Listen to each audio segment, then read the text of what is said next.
So this is what we've been working on for the last, I guess it's close to a year now. Discussions about lot sizes and that kind of thing in the county and what to do or how to handle it and that kind of thing. So I just want to start off with, this is something that I think you guys have seen a time or two now, but it's a cleaned up map. Sorry? Oh, good, the train. Good. Do you need anything in writing on this? Just an email will be fine. Good, that'll be fine. This map, what this shows is, as y'all remember, the county has really one big zoning district outside the city limits for the most part. It's rural residential. RR is the zoning district. And what this would do is to basically, this would bring the county substantially into compliance with the comprehensive plan that we have adopted at this time. And so this brown area here is the urban growth boundaries of the municipalities from Portland to Westmoreland to Gallatin, Hendersonville, and the rest. That's all zoned RR now, rural residential. Well, it would remain. That's what's proposed for this is this would remain RR, rural residential, 40,000 square foot lots. Outside of that, a new zoning district would be created called the RP district, the Rural Preservation District is what we're calling that. And so that would be essentially a 5 acre minimum with some caveats that we'll talk about here in just a little bit. But it would result in pretty dramatically lower densities out in the rural part of the county. So to remind everybody, I know y'all know this, the comprehensive plan calls the UGBs, the brown area, the suburban place type. And the green area is classified by our comprehensive plan as the rural place type. So this brings all that into compliance with the comp plan. Any existing zoning entitlements, all these little spots you see here and there, are planned unit developments and other zonings that have vested property rights. We can't take that away from them. And we wouldn't want to rezone like Somerset Downs right now as a rural preservation. It wouldn't make sense. So those PUD zones and that kind of stuff, commercial zonings and those things that people have obtained over the years would all remain unchanged. So that's the map. So what we'll do now is talk about some of the meat behind that. I've got it broken down into a few sections here. Kathy, if you can, let's start with this here.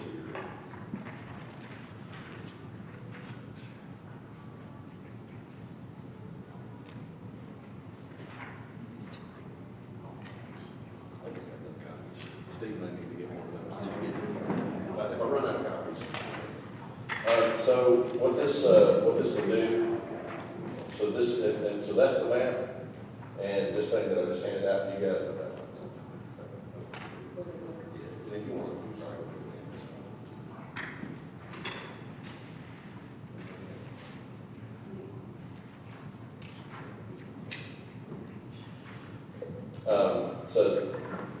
that's the map, and then this first thing we hand out to you guys, especially how you bring it into effect with text in the zoning code and that kind of thing.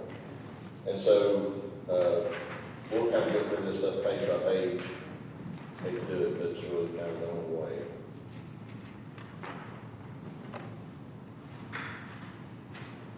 So we'll start off at page 21 in the zoning code is where we get it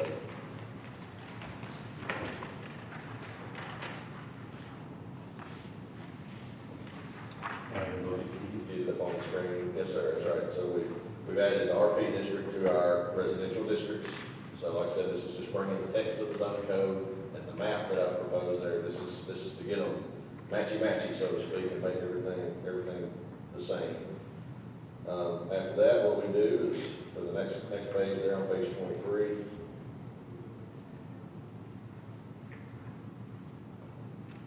here is RP. So all that is that's creating the district, because this is a brand new zoning district, and it just describes what the purpose of it is. And so there's keywords in there. Very low density residential development with an emphasis on maintaining the rural atmosphere and its surroundings. Includes community facilities, public utilities, major recreational facilities, so when we're talking about that, that's not talking about trails or anything, that's talking about you got one to create a new park somewhere on the bridge, and then that would be a zone, it'd be appropriate in that zone district with the right approvals. Appropriately located away from intense urban development, so rural. And so this is what this is just a, like I said, it's the comp plan essentially envisioned it, and this is bringing it into zoning reality, basically, I guess you might say. So then going on the next page, 24, is just the rest of that paragraph. Then we go to 26, which is a table.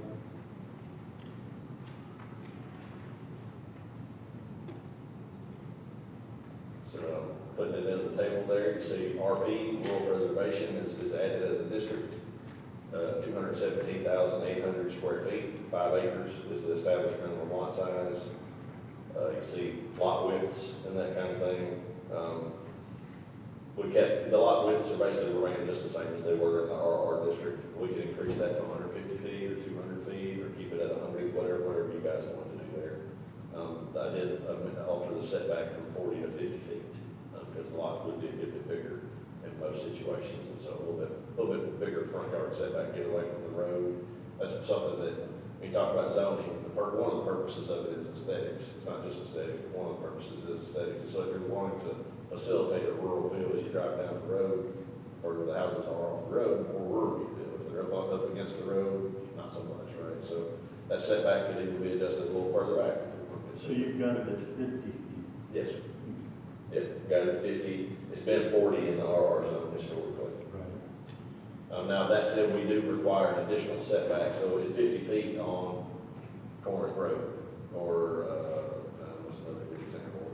Any number of Carolyn Lane, where I live, it's 40 feet. But if I'm on, or say if it's 50 feet, then there's an additional 25 feet if it's on a state highway in the RP zone. So that means 75 feet off the right of way. So you'll be talking about really significant setbacks off the big roads.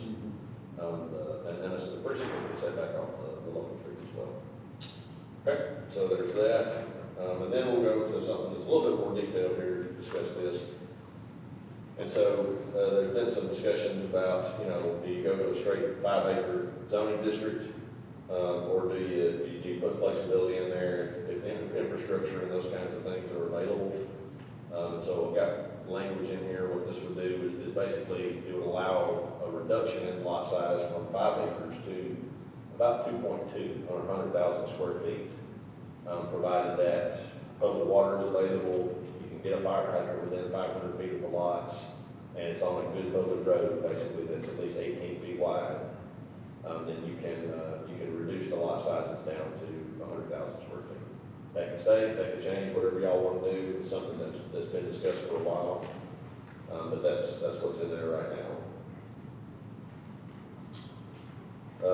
Moving on from there to page 28, you see there's just a couple little, what all that is just where we're referencing some other districts. We're just clarifying that it applies to the new RP district as well.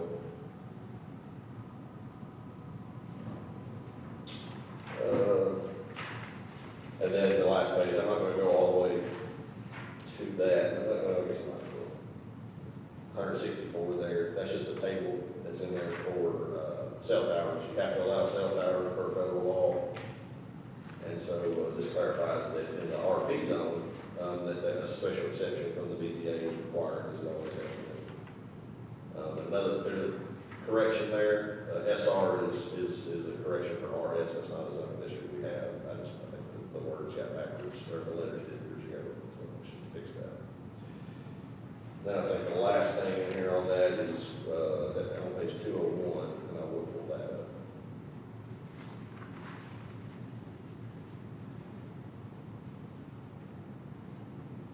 So this is about nonconformities. And so this is something that we heard a lot from surveyors as we worked on this. It's a great point. Going from something that's been historically a 1-acre minimum lot size to 5-acre minimum lot size, you're going to create many thousands of non-conforming or grandfathered parcels that are too small to meet current requirements. And so that, if you don't think that through, they can get a little tricky sometimes. And so put some language in here on page 201. Get to it, sorry guys. Here, this is about re-subdividing non-conforming platted lots. And so the letter of the law, when you talk about non-conformities, you want to be really, really strict on them. Let's say I've got 2 legal 1-acre lots that got platted years ago. If you really want to be strict on non-conforming uses, you can tell those folks, let's say they live next to one another, right? And they want to adjust a lot line in between the 2, right? Both lots can still remain over 40,000 square feet. If you want to be really strict, you can say no. In order to, you're a non-conforming lot, you're not allowed to change anything unless you bring it into compliance. So buy 4 more acres, and then you'd be a conforming lot. That's a lot. You know, that's not going to be feasible or even possible most of the time. And so to add a little bit of flexibility and to allow folks, like I said, those situations like that, to alter a lot line in between 2 lots and that kind of thing, and grant a little bit more flexibility. I put a little language in here that just says, as I said, due to the not large number of non-conforming lots within the RRP districts, existing platted lots of records, so legal lots, not something that somebody created illegally, shall be allowed to be re-subdivided via subdivision plat, which is required for all platted lots, to adjust lot lines or to be also be a plat amendment. So like when you have to change your septic system and stuff like that, there's an amendment to the plat that's required. And so there's just some clarifications on there too that says this isn't a workaround. You can't use this to create new building lots or do something untoward. This is just lot line adjustments and that kind of thing. And so the clarifications there 1 through 3 are you can't reduce it in size to less than what the minimum lot size that applied at the time of the lot's creation. So generally that's going to be 40,000 square feet. So they can't reduce it down to 37,000 or whatever it might be. Number 2, this does not, it's not to be construed as authorizing the creation of any new lots, not meeting current requirements, just for existing lots, some alterations. And then whenever they do replat those lots, they do need to add a note to the plat stating that it's being adjusted pursuant to Chapter 13 of the county subdivision regulations. And I'm sorry, the county zoning code. And that's something we would require to do. And so as part of the review process. And so that's how you take a concept and apply it to a map, and then apply it across the board to the zoning code. So there's that. Any questions about that? Any discussion? Okay. So then there's a lot of other stuff. So I'm trying to kind of separate. So if the planning commission eventually decides to move forward with that, all that stuff we just went over is going to be its own resolution. That's going to be, planning commission resolution 2024-01, basically.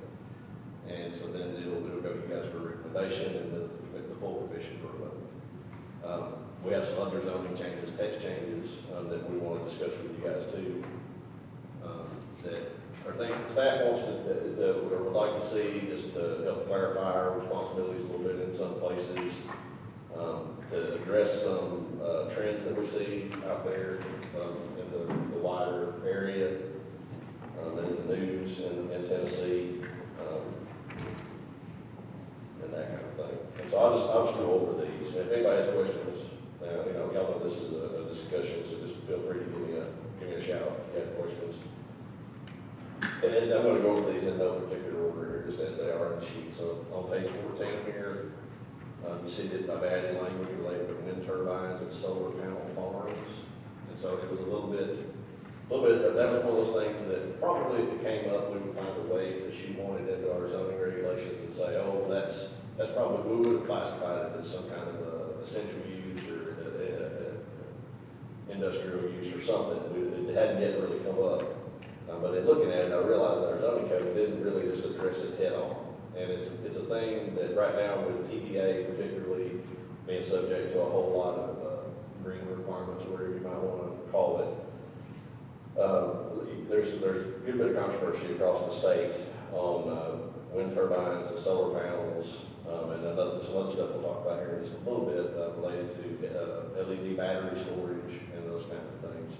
And so that a lot of these changes, not all of them, but these changes are related to those kinds of green things that you've seen come along that probably 10 years ago you didn't hear as much about.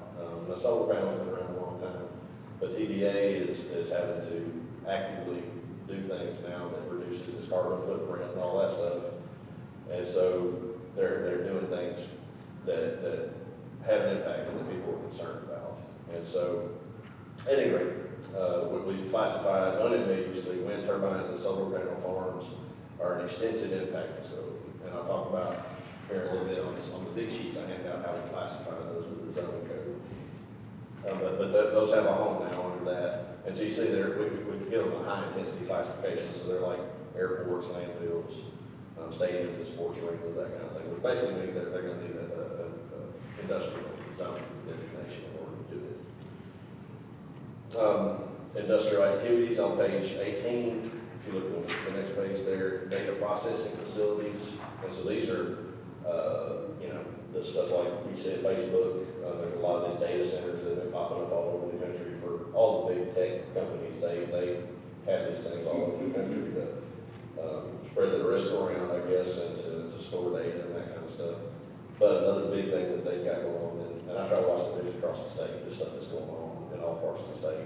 East Tennessee, in Washington County, the county commission there has been in a lawsuit with a company that's doing Bitcoin mining for a number of years. Recently a judge ruled in their favor, has ordered this use to relocate. It got essentially presented to them as a utility type use by the energy utility that was affiliated with it. And it turned out that it was a Bitcoin mining operation. And so that doesn't sound like that big of a deal, really, because it's just inside the building, but on the outside, it sounds like a jet. Well, it sounds like a jet engine, it's roaring. And so the neighbors are kind of going out of their minds. They've got very valid concerns. And again, probably if it came up, we could find a place to shoehorn that and say, oh, well, I'm going to classify this as whatever. But I felt like it's probably much from a risk perspective. If Alphabet or whoever comes at you wanting to do something, you need to have your ducks in a row, because they're going to have lawyers that can make lots of arguments. And so if we unambiguously classify those as an industrial activity and define what they are, the last sentence there may also be referred to as data center. But we also talk about blockchain technology, cryptocurrency mining, all that stuff. These really, really high intensity, big energy users, big water users, big noise producers sometimes. And so an industrial classification makes sense there. Then next page there, if you look on the bottom of page 18, heavy industrial activities. I've added some language there. Manufacturing, warehousing, recycling, or disposal of battery and other energy storage products and equipment. And so this is something that I saw, one of the county commissioners, I think it's Commissioner Miller, and I guess through Mr. Klein, brought it to my attention, that this is something that's in a few places around the state, these lithium batteries and that kind of thing, storage of those things. Jefferson County, they got the same thing going on. They've got a big issue going on there, I guess, right now. There's a building that's been built. Again, it's affiliated with TVA, but it's a company that is trying to get an approval on this building so they can get a contract with TVA for energy storage, is what it is.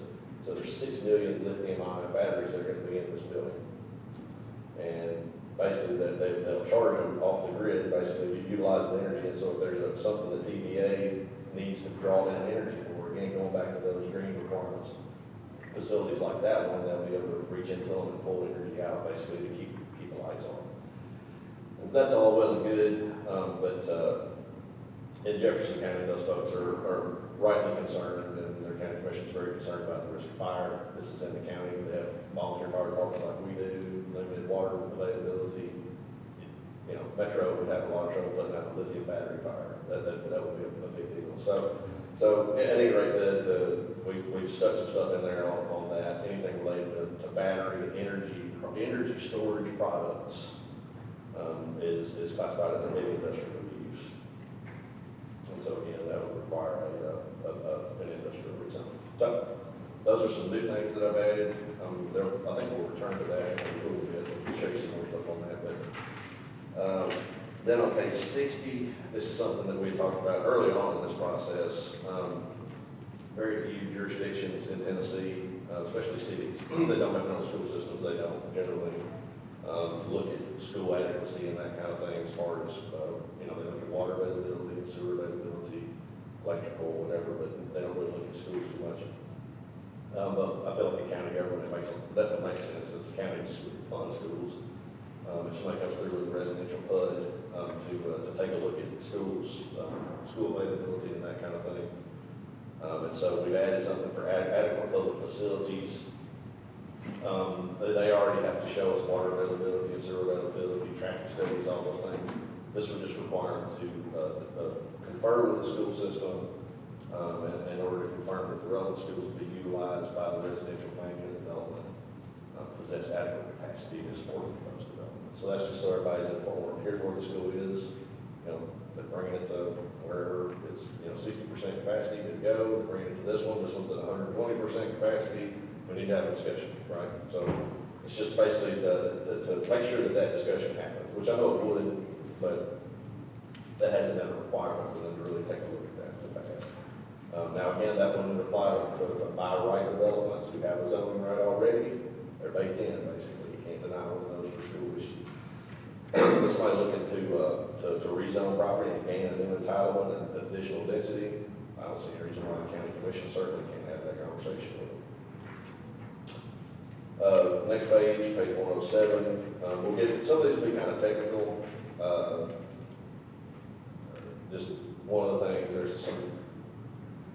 couple of pages, I think there's going to be some remarks, probably in the subregs actually, that we're going to talk about. We want to add some, the county engineer is looking to add some additional requirements for retaining walls, just to clarify that retaining walls over 4 feet high have to be designed by an engineer, have to have a stamp design, could be TDOT's design or whatever, and then what's the other thing? They have to be made out of stone or other durable materials, and so we clarified there that can't be made out of wood or cross ties because they rot and they cave in basically. And so, and it also empowers the county engineer to basically come up with a policy that he would utilize to review retaining walls and that kind of thing. Page 112 is just a little clarification for staff, if everybody would be all right with it. Just to clarify that we do need a plot plan if somebody's wanting to be within 5 feet of an easement or a setback line. That's just something that would be helpful to the staff. It's something that whenever we do zoning updates, I ask the staff if there's any policy issues we're running into that they could use some help with. And this is one of the things that came up. It would just basically, because if you're 2 or 3 feet from a setback line, most property owners don't know exactly where their line is. They think they do, but a lot of times they don't. And we have had situations in the past where people, I know it's here, and it ends up being across the line, and then they have to tear it down and all that stuff. So it ends up being a big deal. So a plot plan from a surveyor like Mr. Graves there could prevent all of that. And so that's something that we already require that, but we'll just get it in the zoning code to help staff out there if anybody asks one. 122, we have some requirements for accessory dwelling units, and so this might merit additional discussion. I don't know, but right now the staff, it seems like I guess the way that the regulations are written, the staff has to make a lot of judgment calls on whether the accessory dwelling unit is appropriate. Because we have some minimal design standards, but basically the ADU, the accessory dwelling is supposed to look like the main dwelling. And that's kind of in the eye of the beholder. And it's so subjective that sometimes we don't feel like it is, and then the property owner doesn't feel like they agree with us and that kind of thing. And it drags out for so long sometimes. And so what staff is requesting here is essentially to give up that administrative approval and have the Board of Zoning Appeals approve accessory dwelling units going forward. Just send them to the Board of Zoning Appeals. That way, these things are approved in public. The neighbors have an opportunity to know about it. If there's somebody's putting in a mother-in-law suite or something like that, the neighbors have a chance to weigh in if there's an issue. It's the way a lot of jurisdictions do it. We have it set up now so that if it meets requirements, staff approves it, and if it doesn't, then it goes to the Board of Zoning Appeals. But that sounds simple, but it ends up being a whole lot of fights with folks. When I say fight, it's not a fight, but it just ends up being, we say it doesn't meet requirements, and they argue for weeks and weeks and weeks, and send emails upon emails and calls and that kind of stuff to staff. And so it'd be better just to probably let the BZA say, hey, does this meet requirements? If it does, and it could be the planning commission. We could restructure it as a way for planning commission to approve this if y'all want to get into that. BZA is, that's how Andersonville does it. They send all the detached accessory dwellings to the boards of appeals. I don't think there's just a little tiny thing on page 123, that took the electric service off there, because Cumberland Electric will not confirm electric availability, right? Really? They won't, when we imposed that at first, when we first came up with some of these ADU regulations a few years ago, they came back and said, we're making a commitment that we serve everybody in our service area. There's nobody we're not gonna service if they're in our service area, and so we're not gonna send letters. We're not gonna do individual availability, because we have committed to serve every single parcel, every property in our entire service area. So, because of that, I don't like having language in the code that we're not gonna use, or that's obsolete, or that we can't enforce, because I can't make Cumberland Electric do anything if they don't do it. That nobody can. I don't think I have anything on 124, I just included it because we were talking about ADUs. 125, again, clarifies that the Board of Zoning Appeals approves accessory dwelling units.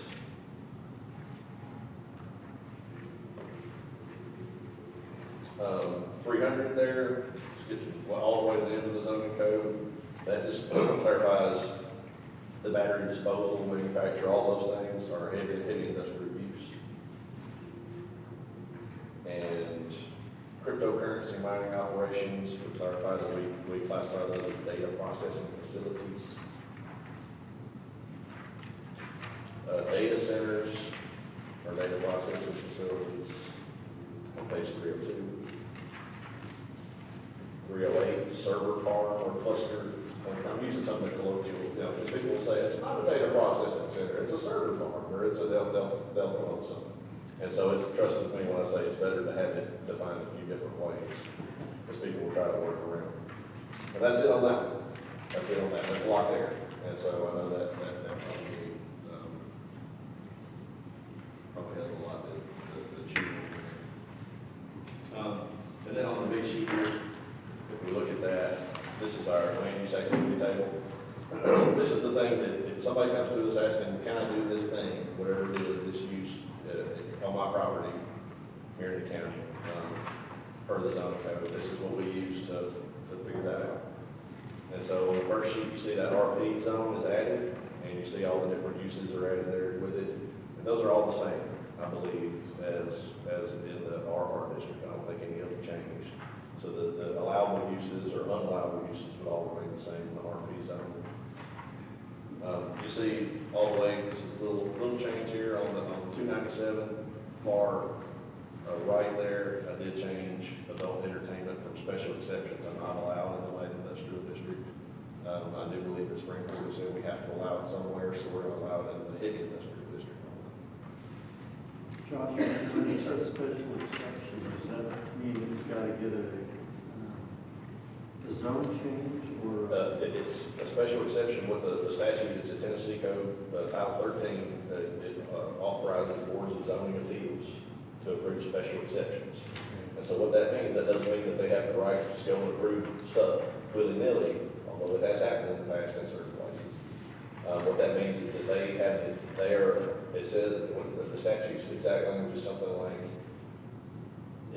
the boards of zoning appeals are allowed to approve special exceptions, which they are authorized to pass in the zoning code.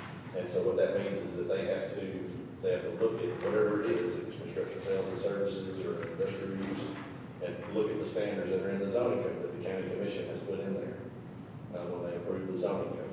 And if it meets all those requirements, the board of zoning appeals, their job is to look at it and make sure it checks all the boxes. And if it checks the boxes, basically the court just said they have to approve.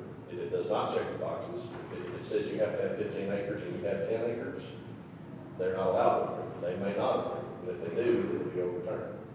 And so, but that SE, anywhere you see an SE is a special exception from the board of zoning appeals. That's very important, right? So that's something I'm always harping on. It comes as a surprise when some use will come up and it goes to the board of zoning appeals. And how are they allowed to do that? How are they allowed to approve that? It's in the zoning code. And so we have some options. You can either, where you see an SE, you can either say D, which means permitted, that just means they turn the site plan into the planning commission, or N, which means it's not allowed in that district, right? You know, or you can impose stricter standards, right? So you can say, you know, this landfill has to have, you know, a minimum of 50 acres instead of 25 acres, or whatever it might be. It has to be on an arterial road. It has to be on this. And if you add it, you can strengthen those standards in the code. But one good way to look at the horizontal, like let's say there's a use, like what's a good example? Sanitary landfill is a good example. And that's on page 297, and extensive impact facilities. There's little 2 stars right there, and that's referring to sanitary landfills that are allowed in the heavy industrial district upon appeal to the Board of Zoning Appeals. So what that means is there's only a handful of parcels in the entire county that are zoned HI. None of them are suitable for a landfill, right? So if somebody wanted to set up a landfill, they have to first rezone the property through the county commission and get a heavy industrial zoning, right? Then they have to go to the Board of Zoning Appeals and get a special exception even after that. So it imposes multiple levels of review where it can be turned down, basically. So you're adding layers of scrutiny, essentially, to uses that are very high intensity. And that's something that you want to do, especially about landfills and that kind of thing, because you don't want to have some guy come in and say, I want to do a rock quarry, I want to do whatever. If you look, it's like, oh shoot, you can do that by right. Now what do? You know, that's the nightmare scenario. And so some of that, when you see an SE like that, that means that what that's doing is that's requiring an additional level of review from the Board of Zoning Appeals. How about the use period, talk about how we can't use variances under the Right. N classifications? That's exactly right. So let's say if, let's say, what's a good example here? Let me find one. Food service driving, right? So the restaurants basically are not allowed in the rural residential zone, right? Well, let's say somebody comes to the Board of Zoning Appeals and says, you know, it says in, so not allowed. They say, gosh, I want to file a variance to do my restaurant. I don't go to the Board of Zoning Appeals to get a variance to my use. Board of Zoning Appeals can't approve a variance to a use. The only variance that the Board of Zoning Appeals is allowed to approve is related to the topography of the lot. So if you got a slope issue, topography, floodplain, those kinds of things that makes it so you can't put the building where you have to put it, the BZA can grant you a variance. But the BZA can't allow you to put a restaurant somewhere where a restaurant's not allowed. That means they have to rezone the property and go to the county commission, highest level, right? So that's the way I kind of think of it. It's like, if staff can approve it, if it's P, I mean, it's permitted, that means staff reviews it. It's an approved use, we take a site plan to the planning commission, you're off to the races, right? If it's SC, it's a little bit more intense, right? It's not super intense, but it's a little bit more intense, but it's not crazy in that particular zone. And so you go to the Board of Zoning Appeals, you have a public hearing, everybody gets to talk, the BZA has to do these findings of fact. There's a lot of safeguards there. If it's a much more intense use than that, then you have to go to the county commission, the supreme law body in the county, in order to rezone the property to allow you to use it. But there's been a lot of boards of zoning appeals over the years that have granted variances to uses and said, well, the code says you can't do that, but we're going to grant you that variance to operate that restaurant in the district. That's illegal as the day is long. That is, you cannot do that. And so the Board of Zoning Appeals never grants variances to a use. So if you hear some uses going to the Board of Zoning Appeals, and the Board of Zoning Appeals is going to be asked to approve a conditional use permit or special exception, it's the same thing for it. There's not a variance that's being granted there. It's a special exception, which what they're doing is they're making sure the applicant meets all the requirements of the zoning code. And if they do, they have to approve it. If they don't, then they can't approve it. So that's that. I think the last thing I want to talk to you guys about is some stuff on the subdivision regulations here.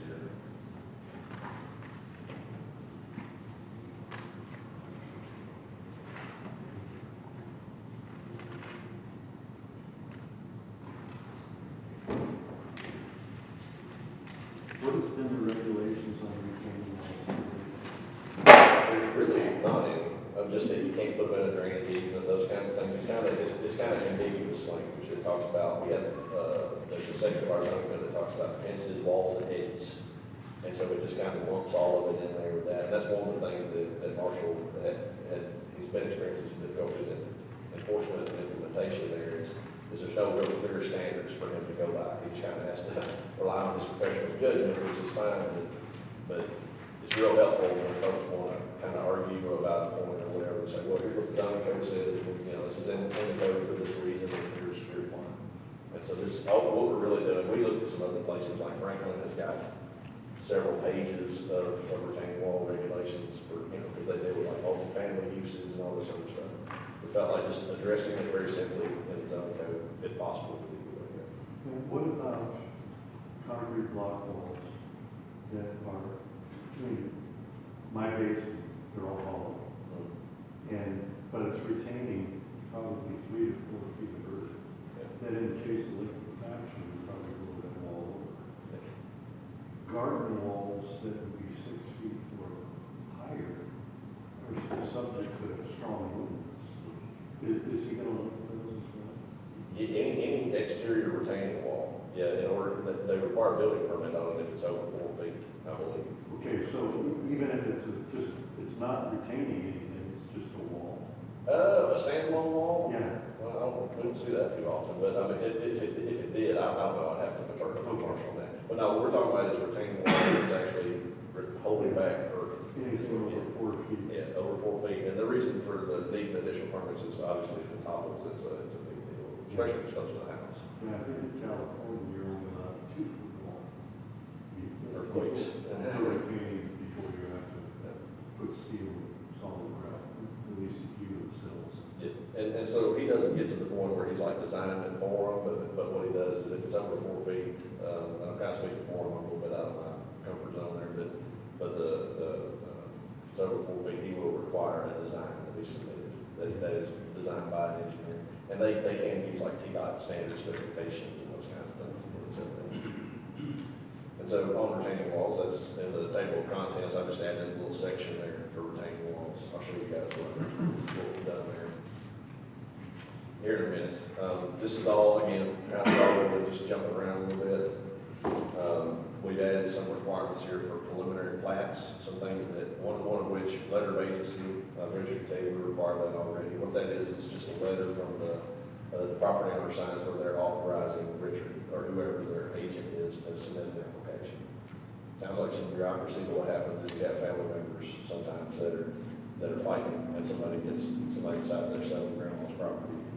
You know, and then we get into the whole thing, who said they could do that, and so we require that basis. So if there's multiple owners, then they would all. They need to all sign it, yes, that's right, yep. And all that is just them saying, it's in writing, where they've, I'm sure you've seen that kind of stuff a lot, yeah. So, yeah, we get dragged into that from time to time, it doesn't happen often, but it does. Then we've added another thing here, for lots to be served by septic or step systems, a high-intensity soil map stamped by an approved soil scientist. And so what that's just saying is they just have to give us the soil map showing that it's going to occur. Basically, where a soil scientist has looked at it and stamped it. You can't design a subdivision for drainage and everything if you don't know where the septic system is going. That's kind of the first step, is figuring out where your septic is going to go, and you need design drainage around that. And so that just, we had one on the agenda recently where, if y'all remember, they hadn't started the soils work yet. And then it took them 6 months to actually get it done. And that's another big reason we want to see the soil map turned in. I'm not going to review the soil map because I don't know what I'm looking at. I'm not a soil scientist. But if they've done it and it's stamped, that means that they're all the way to the end of the process pretty much. And then things are going to go a lot smoother. Richard, Mr. Ramey, Jim Carmen, surveyors that come to us all the time, they get the soil work done on the front end anyway. Some of the folks from out of town don't. And so what happens is you have these plats that get turned in and they sit around so long that they expire because they don't do the soils work. And so this will help to just make sure that gets done on the front end. I don't think it should have too much of an impact on most of our life. But it will make sure that, and again, I look at things, I'm selfish sometimes. That's one of the things the staff gets beat up about on these, I won't call them fly-by-night surveyors, but there are these other surveyors that they turn something in like that and they said, oh yeah, I'm working on that, you know, and then they won't answer the phone. So the property owner starts calling Kathy or writes in my office and wearing them out. Where's my plat? Where's my plat? Where's my plat? And to us, we say, hey, we sent comments to the surveyor 6 months ago. We don't know, we're waiting on them, you know. And what we're waiting on is for them to actually do the soils work. Well, there's 2 guys that do all the soils work in the whole county. Really? That's right, yeah, so it takes forever sometimes to get them lined up. And so it'll save the staff some abuse too. I don't think they'll abuse, because they don't call me about that, but they get those calls all the time. Then 17, that's basically just saying the same stuff for final plats and submittals. These are minor subdivision plats is what I'm talking about here. Again, these are things we require already, as part of our checklist, but I'm sticking in there as an administrative thing. So we need a deed, letter of agency, water availability letter, sewer availability letter, if it's on sewer, high intensity soil map, if it's on septic, a draft of any restricted covenants, if there are any. Usually there would be on mine. Critical lots here on page 25. This is something Marshall and I have talked about a good bit. He wanted to get some wording in there about critical lot plans. They don't need to result, not necessarily that the lot can't contain it, but the grading on site shouldn't result in slopes of 2 or 1 or greater, because you can't maintain it as too steep. So that would be something that would help, and help the future homeowners. That way you don't have somebody grading a lot in that's just going to have a huge drop off the back. And that's for the septic system. No, that's just in general for critical lots. On page 25, yeah, that's just in general. When you get lots where they grade them in a way that they get really, really steep, it's just something that we've seen lately. Yeah, not to exceed 2 to 1. Right. But you could build a house. Well, it's not like, so let's imagine, like the lot where they build it is gonna be flat, right? But the back part of it might drop off into a gully, you know what I mean? And so it would basically be saying, you gotta grade this out in a way that makes sense, or maybe that doesn't end up being a building lot there. You only see it in some parts of the county, really. Well, what I was thinking is if you did a house with a basement under half of it to make up the difference in the slope, is that allowed? I'm talking partial. I'm sorry, that is a partial request that I put in there, but yeah, I mean, by all means, I'm sure he'll be here later on, so we can get him answer. Back to retaining walls, again, this is the language I was talking about. Retaining walls over 4 feet in height are designed by a civil engineer. Durable stone, concrete, or other inorganic, non-decomposable materials, railroad crossties are prohibited. And it just authorizes the county engineer to have a set of retaining wall requirements that he would keep in his office. 27, this is something that Commissioner Klein and I have talked about a number of times. Secondary points for emergency access. This is something that would require secondary point for emergency access for subdivisions containing more than 30 lots. Larger lots shall be phased so that a usable secondary entrance is provided prior to creation of more than 30 lots. And developments along existing dead-end roads would be considered under these provisions. Basically saying that you need to find a second way in there. Next page, on page 34, as-built plans. This is something that we basically require already, but this would just get it into the regulations for as-builts. And what as-builts are is where development's infrastructure and everything has been installed, and before we'll turn loose in the final surety, like on a detention pond that's in one of these HUD subdivisions. Once we release everything, basically the detention pond becomes the ownership and maintenance responsibility of the HOA. And so we want everything to be built per plans when that happens. That way the HOA isn't having to go in and fix it after the fact. And so it's one of those things that getting a set of as-builts, all the as-built is you know, David, it's just, here's how it was built, right? And that's not enough. And so we have a thing that we require called a certificate of completion, where the engineer of record has to say everything is complete.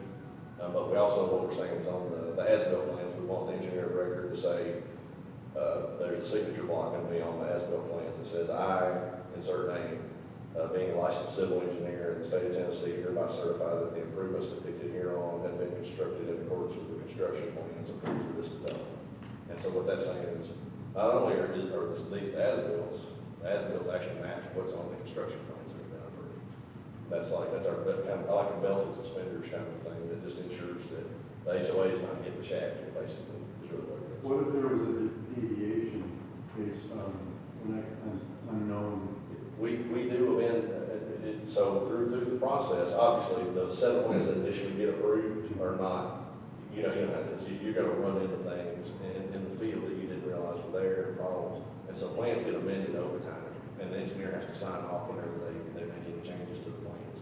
And so it would just be, what that's saying really is, whatever the approved set is, the latest, greatest approved set, they can apply with that. Not necessarily the original set, Right. which may have been, 3 or 4 or 5 years ago.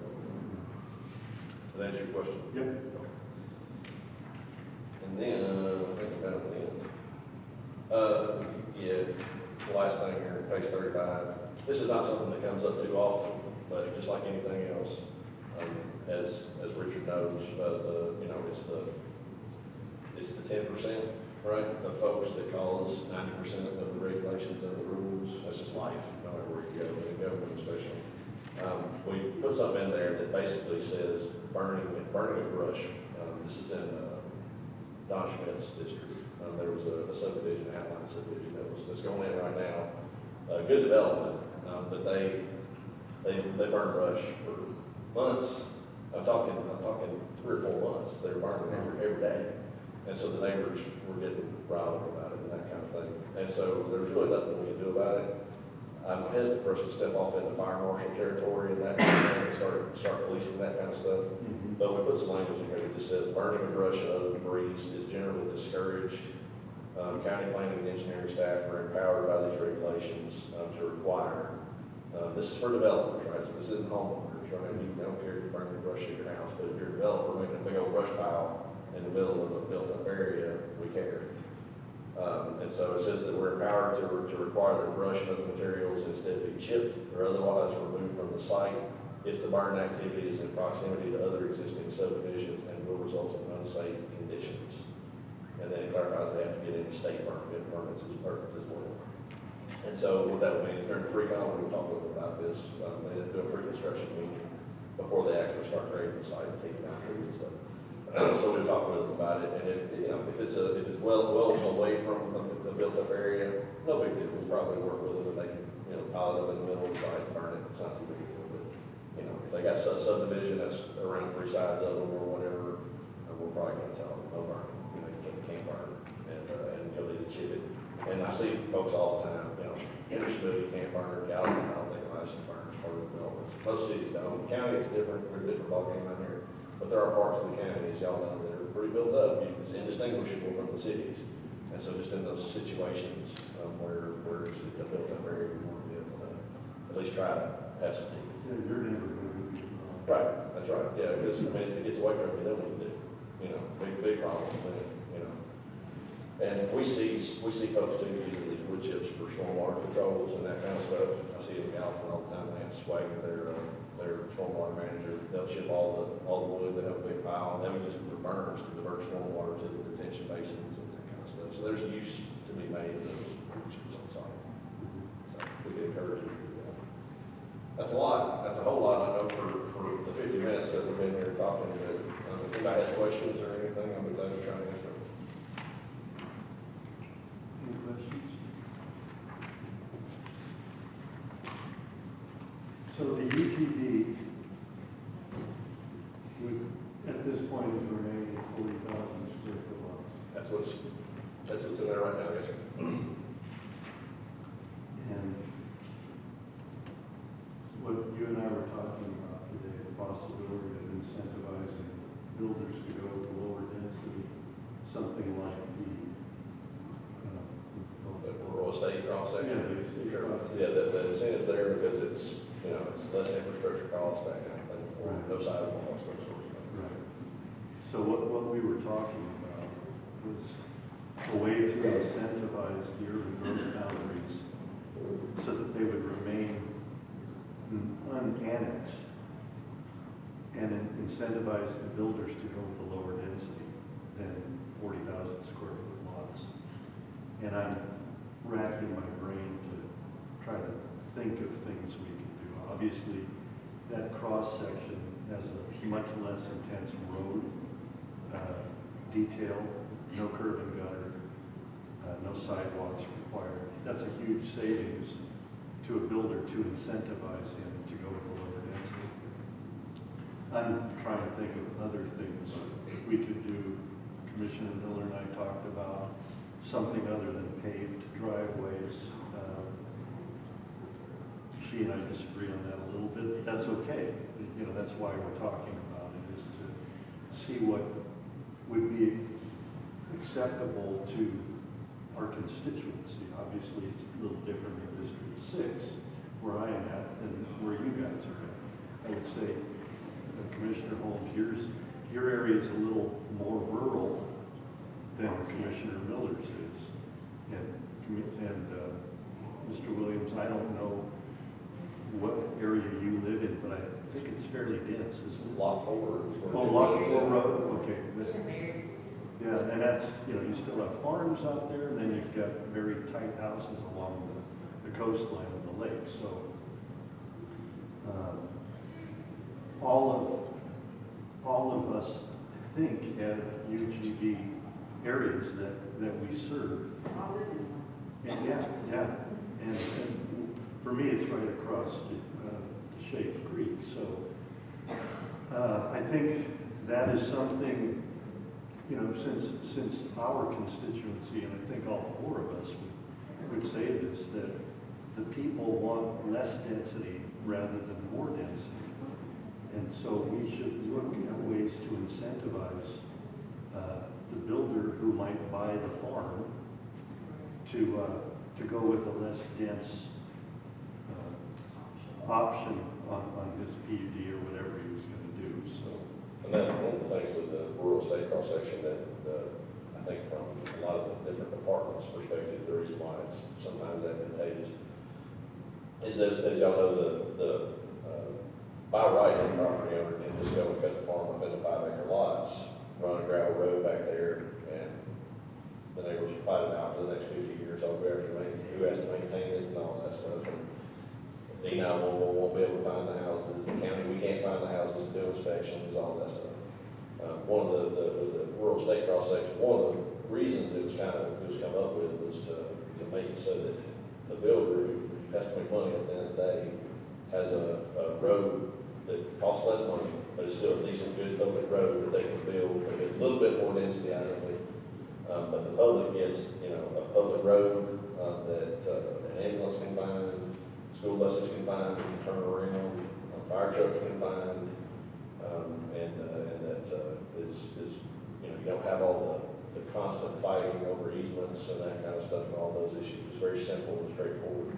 And so that was one of the reasons that idea was come up with. In the first place was to provide builders with a little bit of incentive to, instead of going with the 5-acre approach where they're cutting up the farm into 5-acre lots and having that gravel driveway that crosses 2 creeks and all these other things, you know, people were trapped in that kind of stuff. So instead of doing the road, that serves the people that are going to do it. So what are the restrictions on roads for, say, the example you're talking about where farmer cuts into 5.01 acre lots? Nothing. He doesn't have to pave it? Nope. He doesn't have to, does he even have to create a right of way?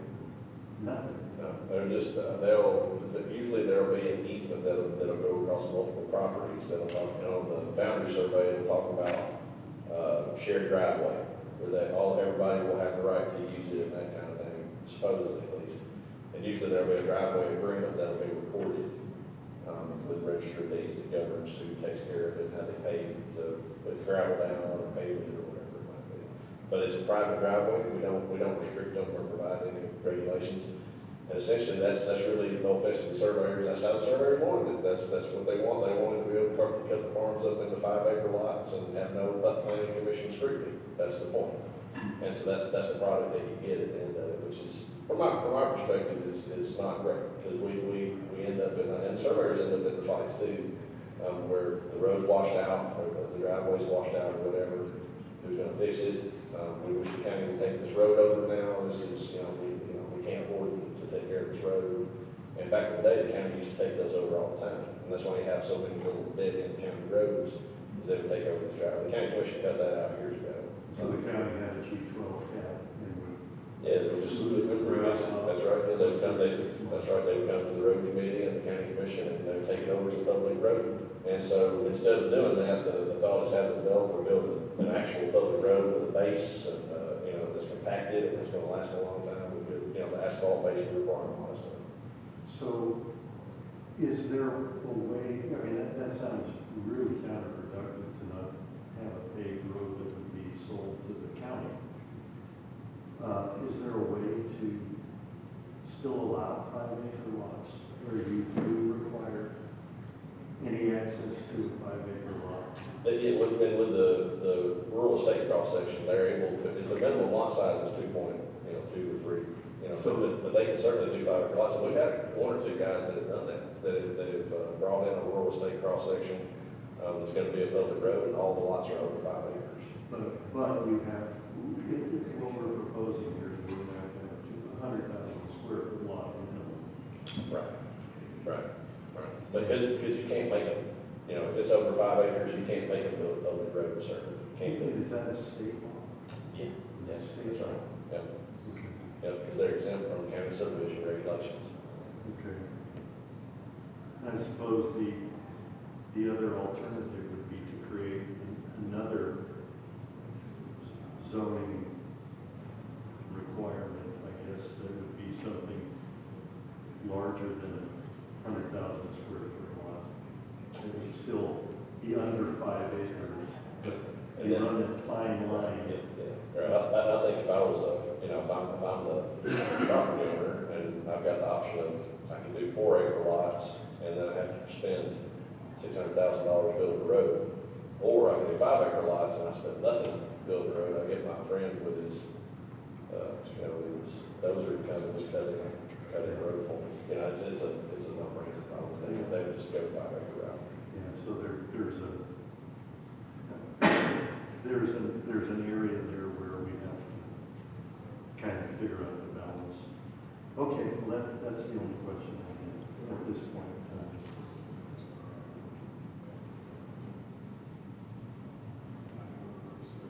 We got 2 whole minutes to keep it. So thank y'all very much. I Thank you. appreciate that. Appreciate all the work.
everybody for coming. It is 5:03, and we are going to start this meeting. December 19th, Planning Commission, we have 4 members of the Planning Commission. We do have a new member, but he was not able to make it on his first night, so we will continue with the 4 of us, which is a quorum. First, I would like to entertain a motion to approve the November meeting minutes. I have one change. Oh, okay. On the nomination for vice chair for Mr. Williams of the planning commission, I actually nominated Ms. Williams and Commissioner Holmes seconded that motion. But that's all. Okay. And I make a motion to approve with that one change. Okay. You got that, Jen? Yes. Okay. Any others? All right. So we have a motion, Commissioner Miller, and a second by Commissioner Holmes. All in favor? All opposed? All right, passes unanimously. The approval of the December agenda. We have 4 items. Okay. So moved by Commissioner Miller, second by Commissioner Holmes. All in favor? Aye. Opposed? Passes unanimously. Okay, we have public comment for items on the agenda requiring a public hearing, so we'll give you 5 minutes. So, yes, sir. Yes, sir. So I'm sorry, Mr. Chairman, the public comment item, what that's for the items on the agenda that do not require a public hearing. And so that would be item number 2, Brown Acres, item number 3, Retreat Norman Farm, PUD, item number 4, Berkeley subdivision, and item 5, summary of administrative approval. So if anybody wants to speak on those, you need to sign up on here. And we will do those first, and then we will do the public hearing on item 1. I guess we could say presentation of them.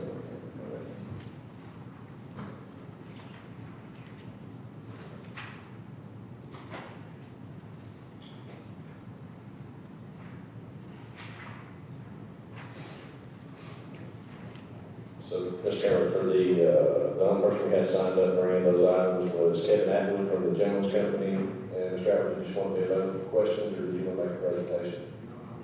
Okay. He's representing the Retreat on the farm. Okay. All right. You're up, Mr. Sumner. Yes, sir. Thank you very much. First item on the agenda, Mr. Chairman, is Dark Saddle and Vine Ranch and PUD rezoning concept plan. This item is located at along Mount Vernon Road, US 31 in Bethpage. Property owner is Stark Family Company, LP, represented by Greenwood Design. Mr. Chairman, Andy Leith is in attendance from Greenwood Design this evening. The subject property contains almost 255 acres across multiple tracts. It's zoned rural residential.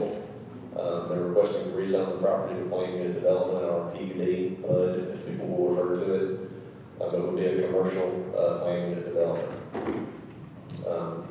The request is related to the construction and operation of indoor and outdoor venue that would be used for weddings and other items, winery, restaurant, a campground, and an equestrian facility. And that's actually 2 equestrian facilities. The adjoining property owners were notified by certified mail. It was advertised in the Gallatin News and Hendersonville Standard on December the 7th, 2023. As I noted, this is a sizable piece of property that involves multiple tracks. This is US 31 here. You can see there is a significant amount of access here on the US 31. And then this is Mount Vernon Road, and you see it has a very sizable frontage along Mount Vernon Road as well. And then there's another street right there in the back as well. So it has multiple road frontages that do service the property. There's an aerial, Green Mountain Lane is the name of that road. I don't know if that's a public road, but I think that may just be a private drive. Then going to the next slide, This is the zoning layer, Mr. Chairman, and what you're seeing here is the green is rural residential. You see it's mostly zoned RR, but here down around the intersection, there is existing commercial zoning designations there. There's a mini storage facility and some other uses down right in here. Public notice, there was a neighborhood meeting that was held on October 11th, 2023, in accordance with Chapter 9 of the county zoning resolution. Rezoning notification signage was placed along the road frontage. Majority of property owners were sent certified letters related to this hearing here this evening. And again, as I stated a minute ago, it was advertised in the Gallatin News and Herald Standard on December the 7th, which is more than 10 days prior to this meeting. So here's the public notice for the paper, or the policies. Here's that public meeting notice. Mr. Chairman, just so everybody knows, we require every planning and development that comes through the county to have a neighborhood meeting with the folks in the vicinity of the project. Talk about the project, hear from them, adjust the project accordingly. That is something that these folks did. They did actually adjust the project accordingly based on some neighborhood feedback that they received. That I think maybe in the next slide. They're also required, the applicant is to submit a letter summarizing that meeting, what happened, who was there, what kind of issues were talked about, that kind of thing. I think one of the issues that came up was related to a sporting clay range that was proposed to be put at the, I guess it would be the north, kind of on the northern side of the property. There were neighborhood concerns about that. That has been removed since. That's not part of the project anymore. There's a whole lot going on. Again, this is a really big piece of property, but just to kind of show where everything is. Again, Mount Vernon Road here, US 31. There's an equestrian area here. I think this is what's they call the Western equestrian area. So that kind of Western US kind of a theme, I believe. This is the English equestrian area, so it would have more of a English feel, you know, the riding and jumping and that kind of thing. Winery area here, there'd be a house, vineyard, other associated uses here with that. There are proposed cabins up here, and this the more remote part of the project where people will be able to stay. There's a bathhouse that's proposed there, and then there will be trail riding and hunting area back in here in the back. That's kind of the big picture stuff that's proposed, and there's proposed buildings scattered throughout the development that will be for any number of uses, you know, riding areas like arenas, venues, or they have weddings and events and that kind of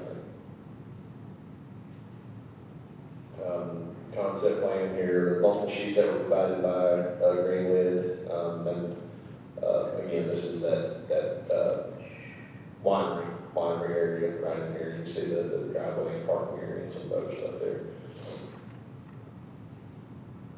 This is out toward US 31.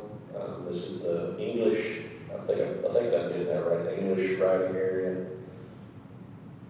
This is the cabin area. You see the steep topography up here, be more of a outdoor kind of a focus to what they would be doing right here.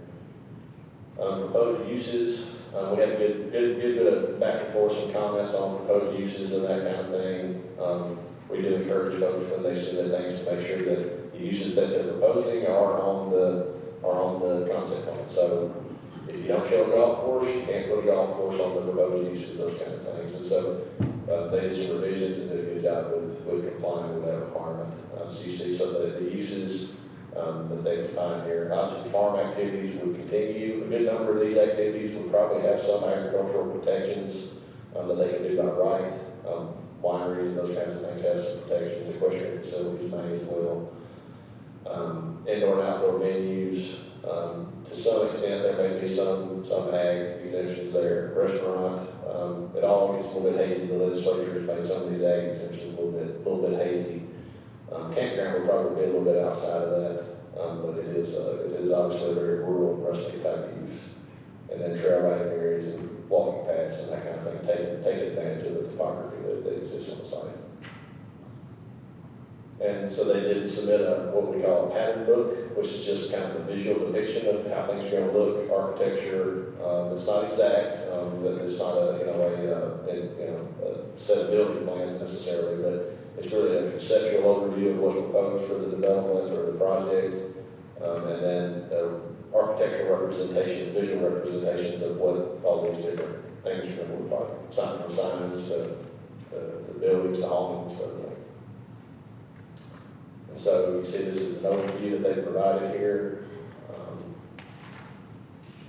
And here you see this is the winery side of the project. You see they've got pavilions depicted, vineyard itself, sunflower fields, music pavilion, tasting room, that kind of thing.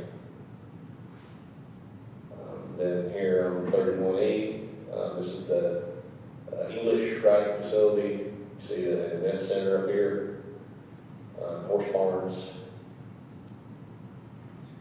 the existing barn here on the property that's there already.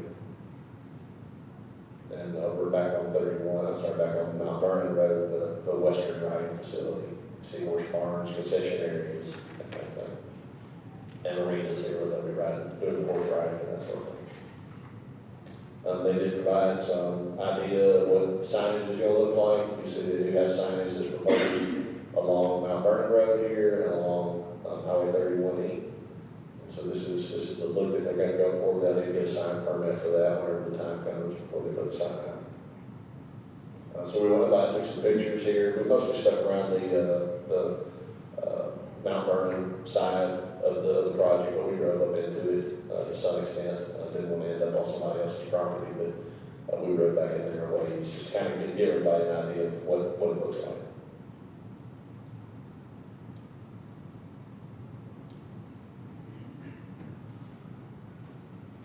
So our comprehensive plan calls for this in the rural place type. You see this is the traditional village centers, one of the centers that's in the comp plan for the Bethpage area. There are some discussions in there. You see this use does border that, and the use itself is contained in the rural place type. So this is something that rural preservation is something that the comprehensive plan does encourage. And I think there's an argument to be made that in a growing community like Sumner County, this is what rural preservation looks like. Again, the comprehensive plan is talking about what it should look like. You're basically kind of seeing what's proposed to some extent there. As far as construction plans, drainage calculations, all those things, those don't come with this step of the development process. That would come, they will have to do site plans. They do know this for the buildings that they're going to build. Some of those will require probably a planning commission approval, so they'll be back in the future. They will look at that kind of thing then. Things like drainage impacts and that kind of stuff on a piece of property this big, probably minimal, but we will look at it anyway. So as far as roads, this project is located along Mount Vernon Road, which is a collector roadway, so it's a classified roadway per the county's major thoroughfare plan, and US 31E, which is a rural principal arterial per the county's major thoroughfare plan. So two significant thoroughfares that this use would sit along. We looked at it. We don't anticipate the traffic volumes are going to cross the threshold that warrant a traffic study. While our zoning code has requirements for traffic studies that require 100 plus peak hour trips per day. And so what peak hour is during the peak hour of traffic. So 7 to 8 in the morning, 4 to 5 at night in that time frame.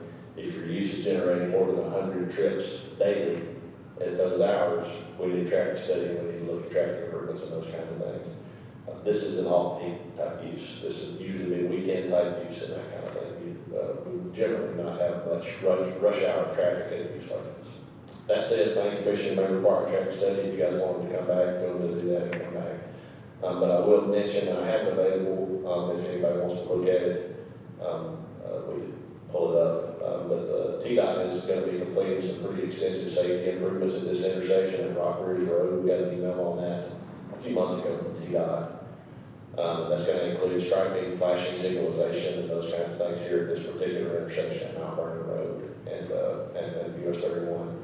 I would be surprised if the traffic study called for additional improvements beyond what TDOT has extrapolated and looked at if necessary. But that said, the planning commission can always, on a rezoning request, can always require a traffic study if you want one. So we do have our 9 zoning map amendment standards, and I'll run through them. I know the planning commission gets tired of me doing this, but it's part of it. You guys do have to take these into account in deciding whether to rezone a piece of property or not, or to recommend a rezoning. So, criteria 1, whether to the extent to which the proposed amendment is consistent with the Sumner County Comprehensive Plan and any other plans. These proposed uses are basically, for the most part, they're ancillary and supplemental to the agricultural use of the property. So the county's comprehensive plan does encourage rural preservation and a number of goals that are stated. As I said, I think there's an argument to be made that this is what rural preservation looks like in a prosperous, growing kind of place like Sumner County. In more rural counties, it's soybean fields and cotton fields and that kind of thing that where the money's not there to do this kind of stuff. But in a place like Sumner County, Williamson County, Wilson County, other places, you see a lot more of this kind of thing these days. 2, whether and the extent to which there are changed conditions that require amendment. Agritourism uses of this type, again, they're relatively new. You didn't see stuff like this a few decades ago. It wasn't very common, but it's much more common now.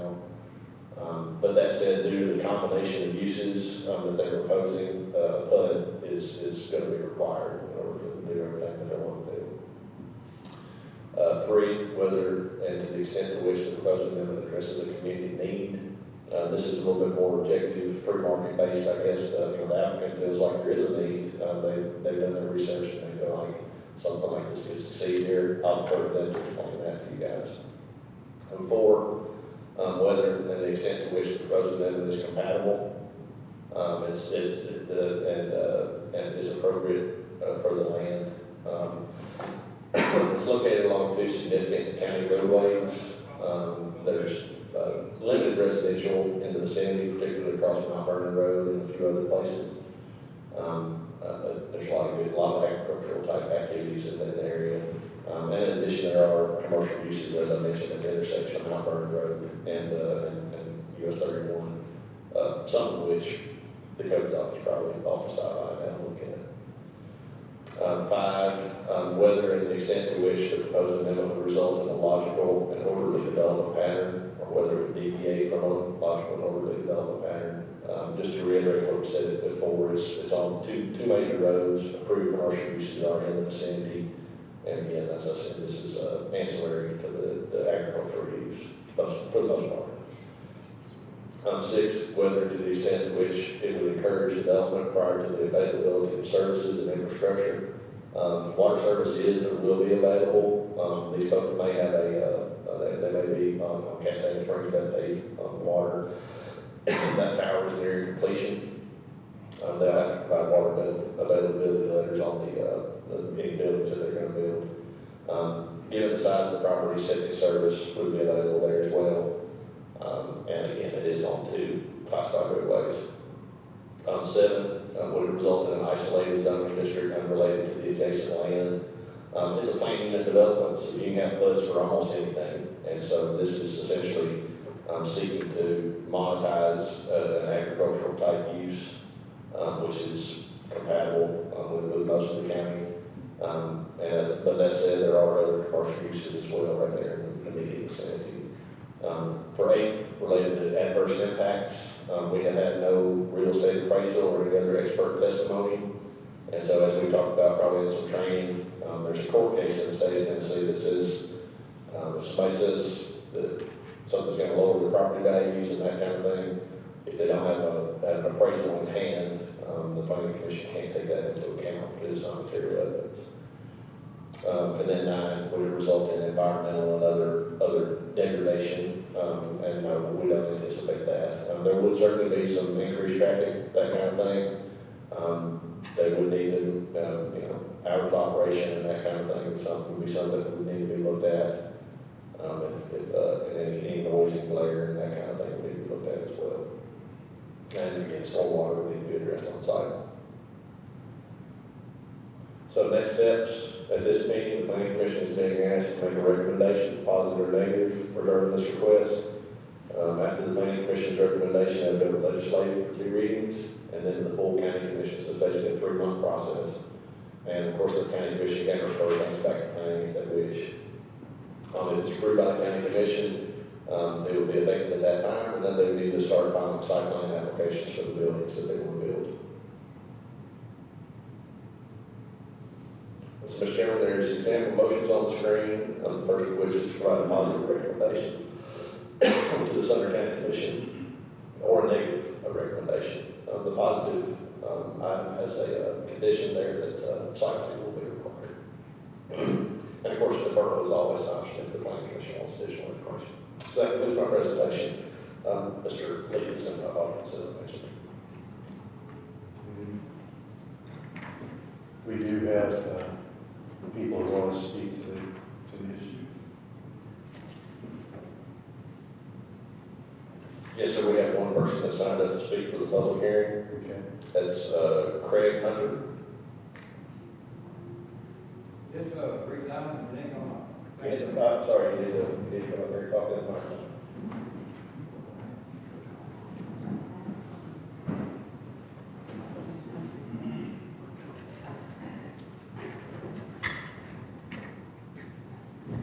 Rezoning, they're gonna change the property taxes, make it go up on each place surrounding that area.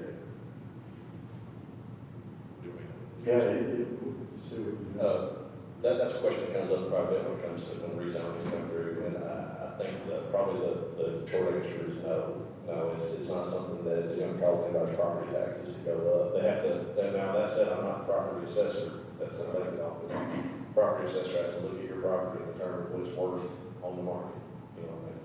And so this piece of property would need to be looked at on its own merits as far as what it's worth. And so I can't say for sure that nobody's property value is gonna go up, because in the next appraisal, I think everybody's property values are gonna go up here next year.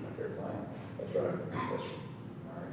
It's gonna be a noise ordinance somewhere when they do their concerts or whatever, and how they comply to the properties around it also. Yes, sir. So there are, what we have is called performance standards. And so the use itself can't generate over a certain amount of noise at the property line, and it can't generate over a certain amount of glare. And so one of the things that we'll require these folks to do is when they bring site plans in on these buildings, if they're gonna have lights that they're gonna look at the arenas or whatever, it's called a photometric light. I mean, when they come in with a plan that shows how much glare they're gonna have at the property line to see if it's a property value. Like, not nobody where it's at. No, it's music, whatever. Make sure there's gonna be a timeline on it, somewhere around, had to obey by or whatever. But, Mr. Chairman, I think that'd be a good question for them about what their hours of operation are gonna be, that kind of thing. yeah, you can ask them. That's all. Thank you, Mr. Chairman. Mr. Chairman, that's all I had signed up to speak. I don't know if anybody else wants to speak from the audience. I could, Mr. Chairman, if you don't mind. I don't mind, Commissioner. Darrell Rogers, Commissioner of District 5. This is in our district. I mean, as the planner has stated, what better way to preserve the land of Sumner County? And this is actually what we all ran for. I think it would be foolish to do anything other than a positive recommendation to the county commission for approval. It's open fields. If we do, the owners do decide to put a wedding venue or something like that in the future, it's still open fields. Much rather have this than 175 or 200 duplexes or 900 square foot residential apartments in that area, especially. There's some concern of traffic and travel. I don't think that's going to be an issue either. I mean, just there's two main arteries that's there that feeds in and out of there. When I was there for the public hearing, there's not that much traffic that goes up and down Mount Vernon. And I don't see horse trailers and trucks adding that much more traffic to an already somewhat rural country road. So again, not being persuasive, but this is exactly what we've asked for in this county, and for us to turn it down, I think would be foolish. So I appreciate your support. Thank you, Commissioner Rogers. The owner representative.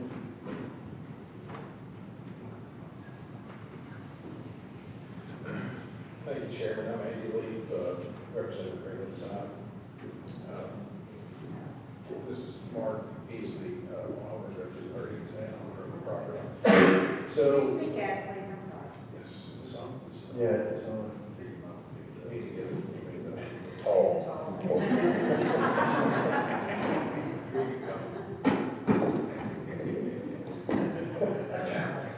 That worked, the microphone is giving me a problem. I'm sorry, it's a little awkward leaning way down over. Okay, so, John's did a good job presenting, as he always does, very thorough. There are a few things I would like to add, and then we'll answer the question of hours of operation. It seems like that may be the only outstanding item. As a result of the community meeting, we did try to listen, and take the ski shooting out. Part of that was just, hey, we got a lot of land here, there's some things that go with, well, a 255 acre tract of land, but we also understand the concerns I've got on myself, now that they're not quiet activities. So that's come from the proposal. All the proposed uses on the 255 acres, as Josh stated to you guys, individually would be by right uses or with a special exception. And we've actually been operating under a BZA special exception for the last year and a half, or maybe the last 2 years. I can't remember when we obtained that from the BZA. So they have been operating on the northeastern portion of this, what Josh referred to as the English area, with a BZA special exception the last year and a half or so. And to my knowledge, there have not been any complaints to the county with their operation. As a matter of fact, some of the neighbors didn't even know they were operating, and they've been having horses there for some time. So the plan we feel like does, and I'm a lifelong resident of Sumner County. I've not only spent a short time in Copeland, and my family is very tied to this area, which is where I grew up my first 13 years of life. I'm excited about the project because it does keep rooftops out. And I know I make my living off land development, but I do feel pain. And so this is a way that we can preserve rural Sumner County, keep it rural, but at the same time, the farm has to be a working farm. Just like every other working farm in this county has to pay for itself. And this is one way we can keep rural activities and agricultural activities and still keep this land preserved. As you've seen in the presentation, over 92% of it's still open space. To help contrast that, if we went straight 5-acre tracts, there's enough for 40, 55-acre tracts. If we developed under an RR designation, as we have, I've got an RR plan on here tonight, you're looking at 150 to 200 lots that if we follow every rule this planning commission has, we could probably get that many in there. Right now, we're with this rezoning activity, that takes that away. So it's going to be rezoned for what you see in front of you. So actually, if he wants to come back in 5 years and build houses, then we're right back in front of you again, rezone it back to rural residential. In comparison, there are 2 other venues that are close by to the site. Some of you may be familiar with them, but the Fit Farm, this is something we brought before this body a year and a half, 2 years ago. It's located on Rock Springs Road, approximately 5 miles from this project, and it sits 3.1 miles off of 31E, and it's on 156 acres. And it's had some pretty sizable events in the last little bit too. But the road leading to the Fit Farm, the size, the scope, they're all very similar uses.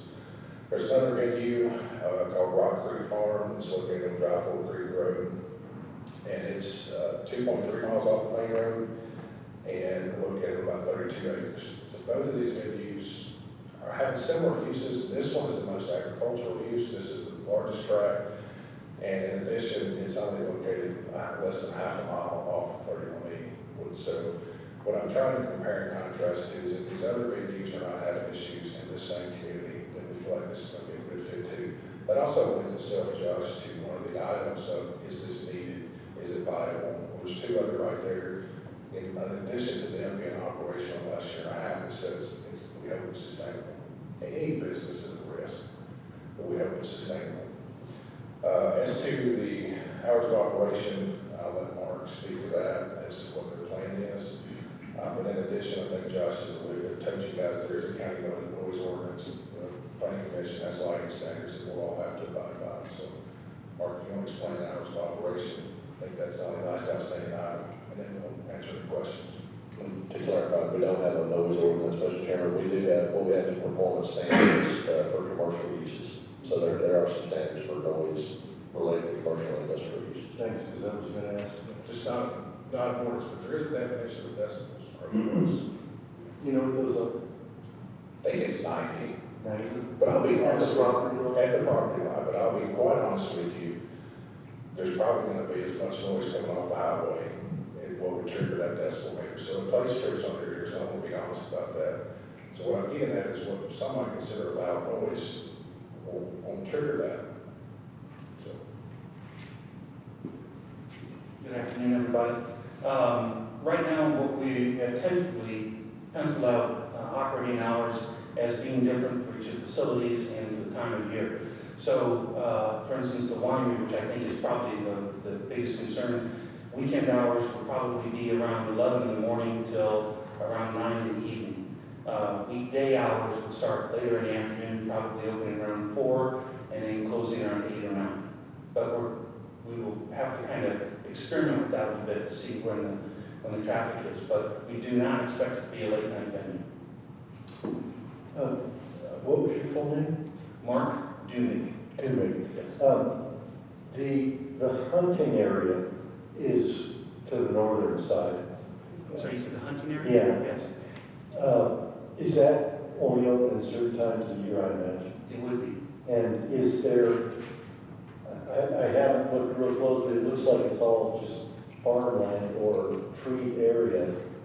At the property lines, is there anything you're doing to keep the shooting inward? It,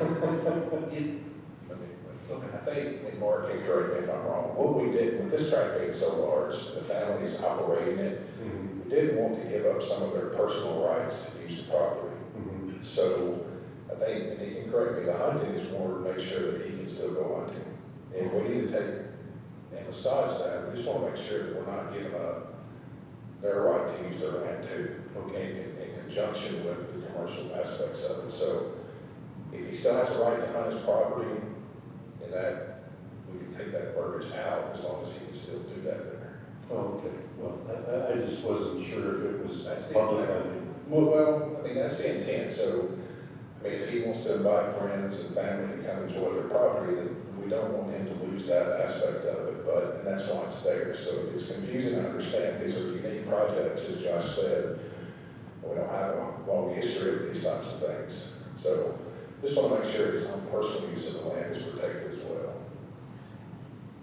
And there's probably some state law and some precedents that would say he wouldn't lose that anyway.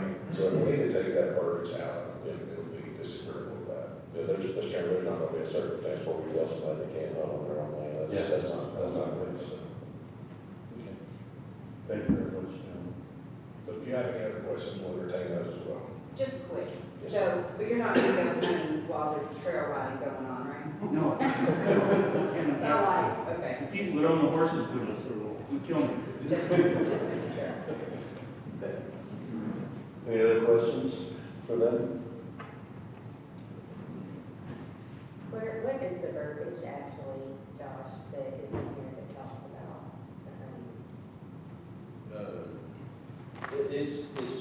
It's described on their concept plan as a hunting area. I didn't see anything in that. It's somewhere, it's just something that's It mentioned. says trail riding / hunting. And then it was in another spot, I was just curious about that. Yeah, it was on the big plan, I remember seeing it there. Yeah, but we look at, I mean, just to be honest, I mean, we look at hunting as like a sacrosanct kind of thing, to be honest with you, and something we don't, that's not something that we would regulate ever under any circumstance. I mean, I guess if somebody, I shouldn't say ever, never, because tomorrow somebody will be shooting tigers at a, in a 100 square foot enclosure, and we'll have to get involved in it. But in general, hunting is not something we're ever going to get involved in, so. All right. Thank you. Chairman, I thought I saw somebody else back there raise their hand. Was there anybody else that wanted to speak? Over here. So you got that one. Just sign it. Okay.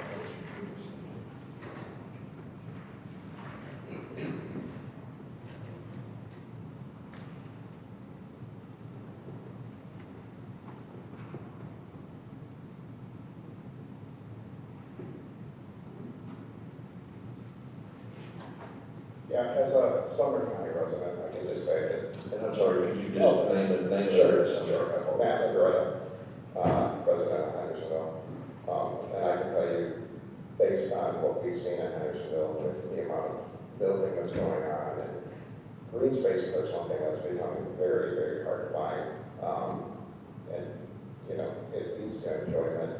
So to speak to what the commissioner said, I'd much rather see an equestrian facility where people can enjoy themselves, they can enjoy the outdoors, they can hike, go to a wine vineyard that's great, as opposed to 150 houses or even the five-acre tract houses where it's still green, but it's, I mean, you're cutting down ownership to, 5 acres, and it's just so much more invasive to the land. So I'd much rather see the green than buildings.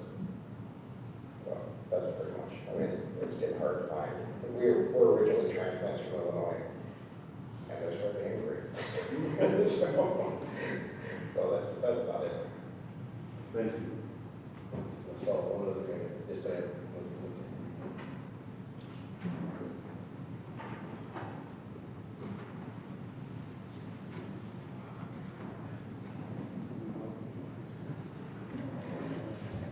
I'm correct. I still got to find my name. Correct.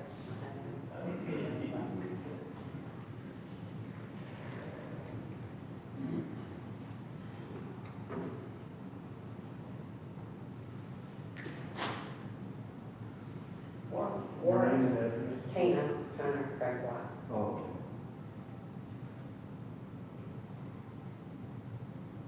The camping and cabins and stuff, that's still behind the 250 on the property, or on the other property.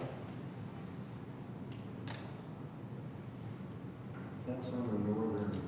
we got it, Mr. Chairman, they've got it right at,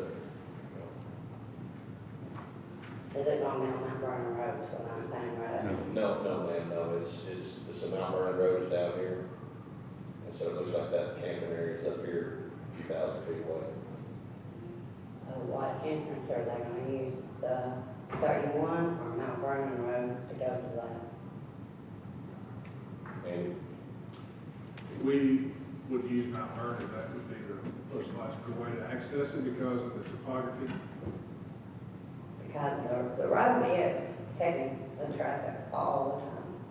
We lived there over 35 years, right across from the property.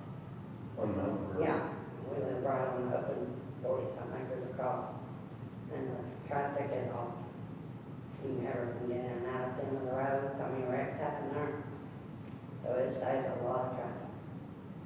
Stay there. And that was my biggest concern, because we got traffic all the time as it is now. I mean, it stays heavy, and in the evening time, about 100 cars up there within an hour's span. My mother-in-law sat there counting them, just, I mean, it takes that even buses can't get in and out. We got like 3 buses running that area now because we're overpopulated.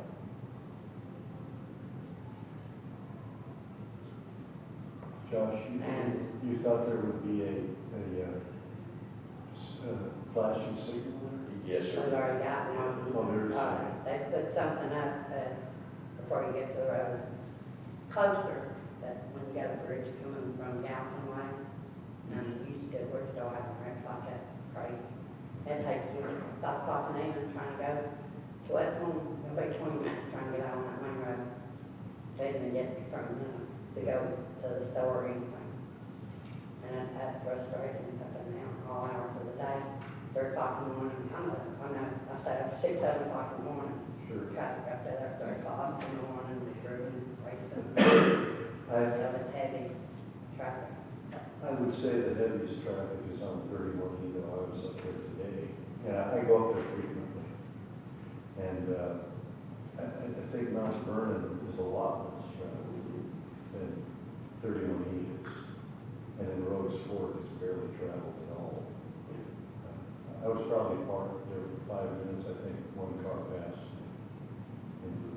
It's pretty frustrating. I mean, we know we live there, and I just learned about where they're going to be bringing them. People coming in and out, and then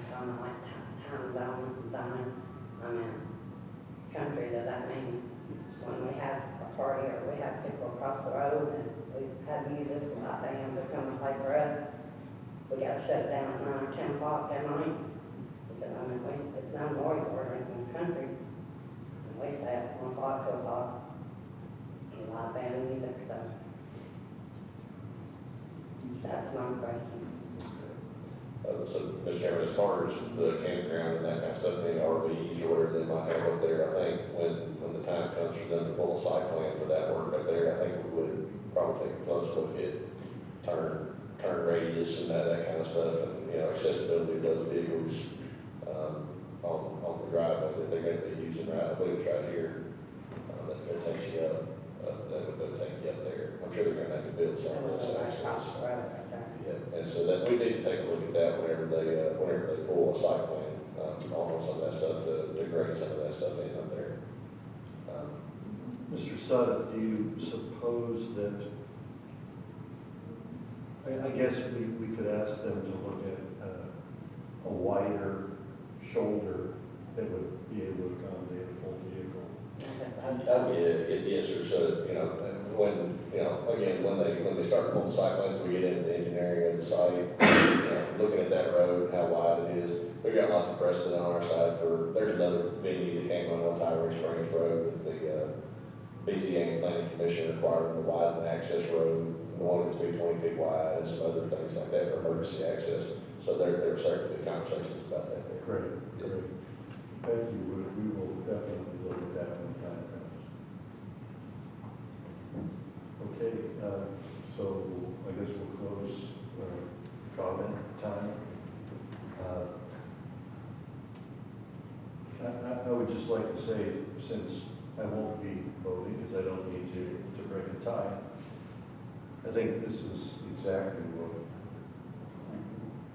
our people, at least in District 6, and it sounds like from Commissioner Rogers' statement, District 5, this is what we've been looking for. I think most of you have heard me say that recently I've discovered that every workday of the week we send 50,000 people outside the county to work. I don't know how many jobs will be involved here, but more than exists now on that property with the work that will be involved. And I'm in favor of that, and I'm in favor of keeping the open. So I think we couldn't pick a better project for this particular area. And with that, I will entertain a motion. Motion to positive recommendation number 1 was A. Okay, we have a motion by Commissioner Miller, I'll second it. second by Commissioner Holmes. You know, that speaks my love language. All for it. Any discussion on the motion? No discussion, all in favor, say aye. All opposed? Okay, passes unanimously. All right. Thank you, everybody. Item number 2. Anybody that was here for the, if y'all want to go, you can, you don't have to stay.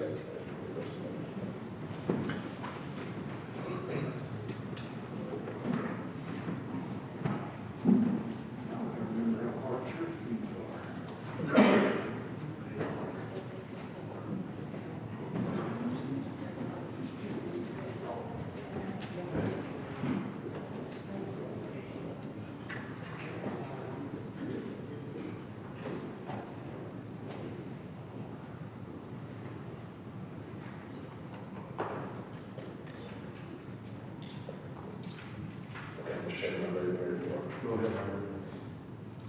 Thank you, sir. The next item on the agenda is Brown Acres final plat. This plat depicts 3 residential building lots along Dialects Pike, zone rural residential. Overall property contains 6.97 acres worth of land. What it would do is partition an existing lot in order to create 2 new building lots. There's already permits already maintained for lot 1. There's a house depicted on the final plat, I believe. Property owner Timothy Wade, Mr. Don Brown, project representative Richard Graves. And I don't think we should remember that there was a preliminary plat that was approved for this item in September, on September 19th of this year. So this is the context of the subject property. You see it's going to be a bit of subdivision activity over the years right at this location. There's an aerial view of the subject property.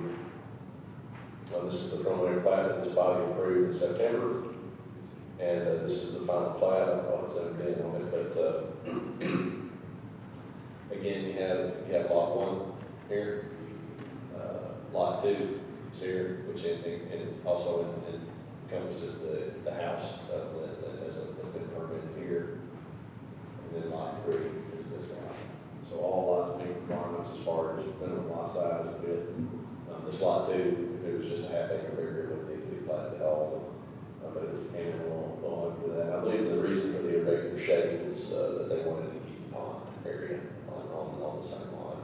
And here you can see where their septic field lines are within the septic area for that house. So the front Dobbs Pike, the lot width being requirements for lots along collector streets, meaning that they're 150 feet wide. We will not serve more than 1 acre. The building sites are not contiguous, so we didn't feel like this plat crossed any of our thresholds for stormwater control. That said, they will still have to get a land disturbance permit for the houses and all that, so that we can confirm that their construction activities will meet the requirements.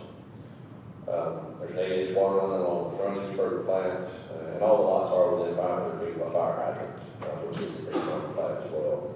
And fire protection is to be provided by the volunteer fire department for the area. I believe that would be the Gallatin Volunteer Fire Department. We get a little bit iffy sometimes on their boundary areas. And these lots will be on septic tanks. And just to go back, fire hydrant is existing right here. And so all these lots are within 500 feet of it. So it meets requirements. Findings of fact, this application is consistent with purposes of zoning. I don't think it complies with the comprehensive plan as we talked about. And there's been a conflict. What the comp plan actually says is that zoning has to prevail in this situation, so it does meet requirements in that regard. It doesn't contravene any of the zoning or subdivision regulation requirements, and is consistent with all requirements that we have for where it's located. It will not create any adverse effects, and it will not benefit one property owner to the detriment of the people of the county in general.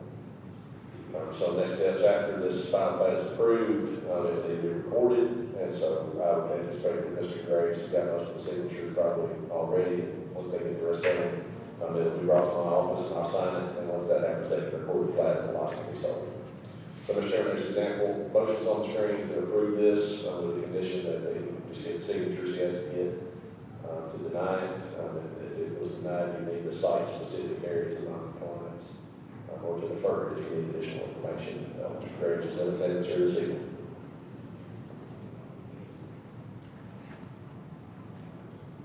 Any questions for Mr. Graves? I'd entertain a motion. Commission, Well, second.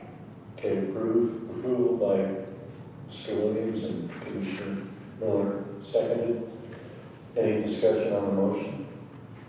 It's for number 1, correct? All in favor, say aye. Opposed? Passes unanimously.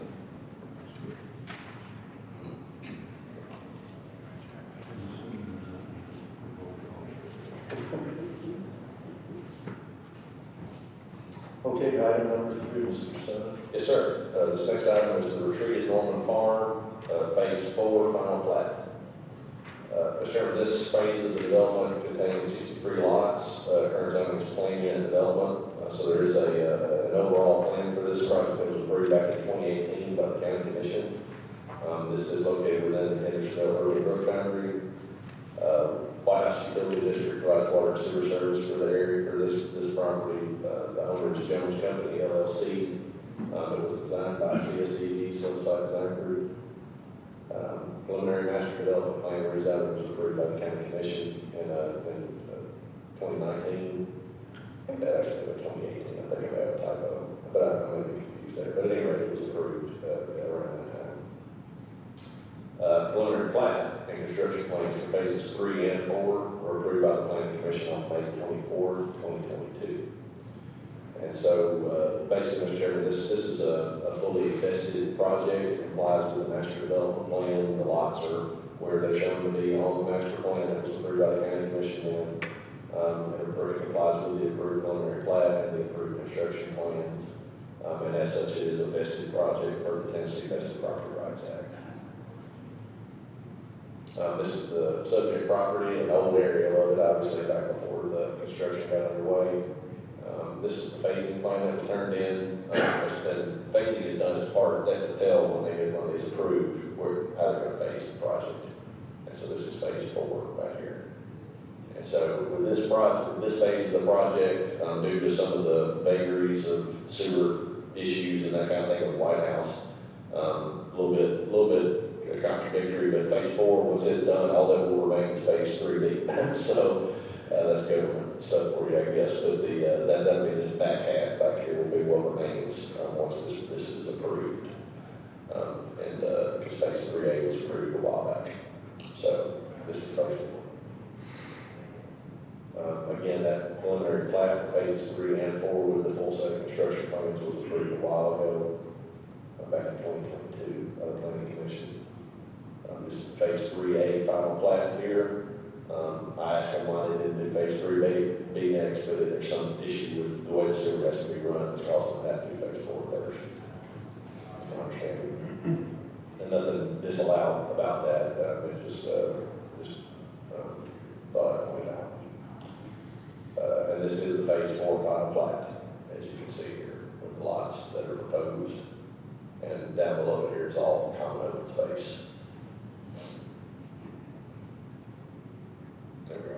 It's a little closer to you. I mean, common open space to the south. Common open space right here as well. So to kind of break down what's going on with the development, the applicant has achieved installation. It is in. The road is for the proposed future John T. Alexander Boulevard and Joe Miller Drive, along with all the other infrastructure. Some curb gutter has been installed. They put the base stone down, binder coat. All that has been inspected throughout the process by the county engineer. Those roads have been constructed in accordance with our county standards and the subdivision regulations. And again, they've been inspected. They have to call us for road tests and that kind of thing.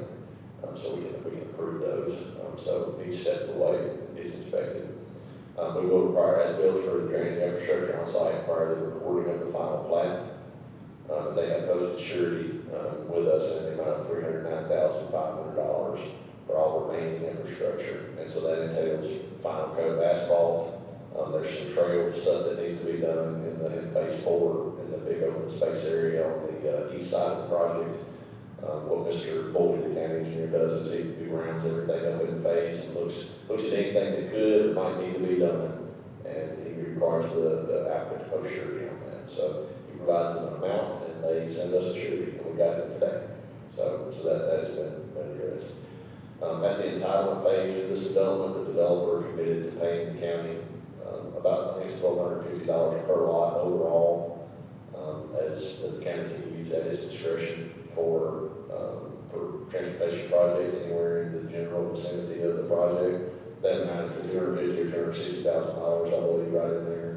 They made a lump sum payment on the front end, and it was prorated for the rest of the development for $900 per lot. And so they have cut us a check for $56,700 that the county can use for any transportation project that we want to use it for. So we've got a couple $100,000 now set aside for future projects that if there was a transportation project that the county wanted to do, we could leverage that through TDOT or whatever. Usually there's a 5-to-1 match, and so you can take $200,000 and turn it into a $1 million project basically if you wanted to. So that's just out there as food for thought, but that was a commitment they made on the front end, and so they have lived up to that. They did provide that payment as they have throughout the project. Utilities and fire protection, water and sewer service will be provided by White House Utility District. Water lines and sewer lines are all in, fire hydrants are in. They have been installed at the required spacing, and they're all reflected on that plat. And fire protection is to be provided by the relevant volunteer fire department, which is New Shackle Volunteer Fire Department, I believe, in that area. Drainage, again, curb gutters been installed, detention facilities, were on the phase 3 and 4 preliminary plat, and they're being used for sediment basins at this time as they are during construction. They'll need to be finished out later on, once the houses are built. Again, as bills will be required, surety, that's a typo on my part, I missed that, they have already posted that surety with us. We require any lots containing a slope in excess of 15% that would be designated as critical. And so there are 37 critical lots. And so what that means is when they turn those building plans in to get a building permit, they do pay a $750 per lot critical lot fee.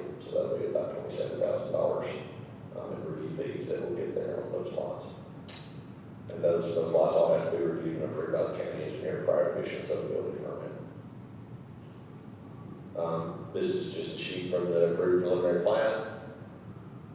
Another sheet is showing the grading and that kind of thing from the approved preliminary.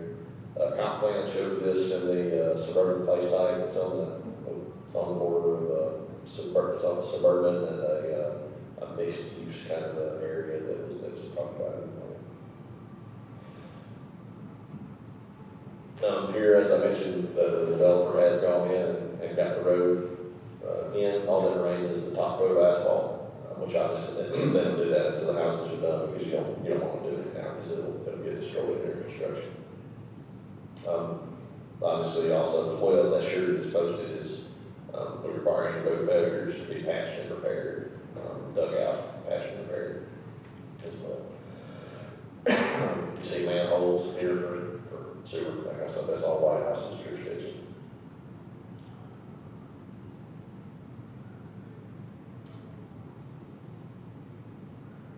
More pictures here. Mr. Boyd went out and took some of these a few days ago. Findings of fact, this is a planning development. It's basically its own little comprehensive plan, so it is in compliance with the zoning code and its vested rights. Doesn't fail to meet any of our zoning or subdivision requirements. We throw the book at these kinds of projects, and I think we have some of the toughest standards probably around in that regard as far as construction, and they have complied with all the county's requirements. We have required that subdivision be designed not to create adverse effects, and these folks have worked well with the county. We had some really big rain events. It's been pretty dry lately, but there have been a couple of pretty significant rain events back before they got this road. The road had faced through DNs, we had some mud that kind of washed downhill and that kind of stuff that caused some problems. And the existing part of the subdivision that's already built out, they did a good job working with us, getting all that out. They had folks out there working on it the same day and they got that fixed. Now that the road's in, everything's stabilized, you shouldn't see that kind of stuff anymore. So that all that being said, we do work to require attention and other things that make sure that it's not going to have adverse impacts on any adjoining properties. And for no one property owner will benefit to the detriment of the overall county. I don't think that's the case. And so, Mr. Chairman, next steps. Again, I forgot to update this part of the presentation. They have provided that letter of credit to us, so that box is checked. They didn't get the as-bills, and Marshall Boyd as-bills, confirming that everything is where it's supposed to be prior to recording or signing that final plan. And then we have a blanket statement that we use to our advantage sometimes, that there's a bunch of this. Basically, if there's we find stuff that needs doing, we won't sign the plan until that gets done. And so we work with folks to make sure that if there's road failures or pond issues or that kind of thing, we get those fixed prior to getting the plat recorded. So once all that's done, the plat can be signed by Planning Commission Secretary, which is me, and can be recorded, and they can start selling these lots and issuing and getting building permits. So, Mr. Chairman, there's example motions on the screen there to approve this item or deny it, refer it for additional information. The example motion one there to approve it has some conditions there. First, being that blanket statement that we have, finalization of construction and stabilization of any items that we note prior to the signature of the final plan. Surety, again, I see it's just weird, I looked at it, I didn't catch all of it, but they've already provided the surety, so we don't need conditions to be there, they got that to us today. We will need the as-bills, as I said, and I have a statement on there that they just need to maintain the bonds and letters of credit until we authorize them to be released. That was a problem with another developer years ago. So that concludes my presentation, Mr. Chairman. The representative is in attendance here this evening. I'll be glad to try to answer any questions.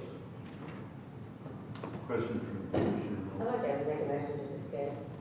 Okay. Second? Second, Commissioner Holmes. All in favor? Opposed? Okay, go ahead. I just want to say that if this had come before us in our time, there's no way, I guess this was when you could still do half-acre lots, if you have access to sewer. But since it's phase 4, I don't really think we have much choice to do anything but approve it at this point. But I just want, for the record, to know that this is everything from against in the county.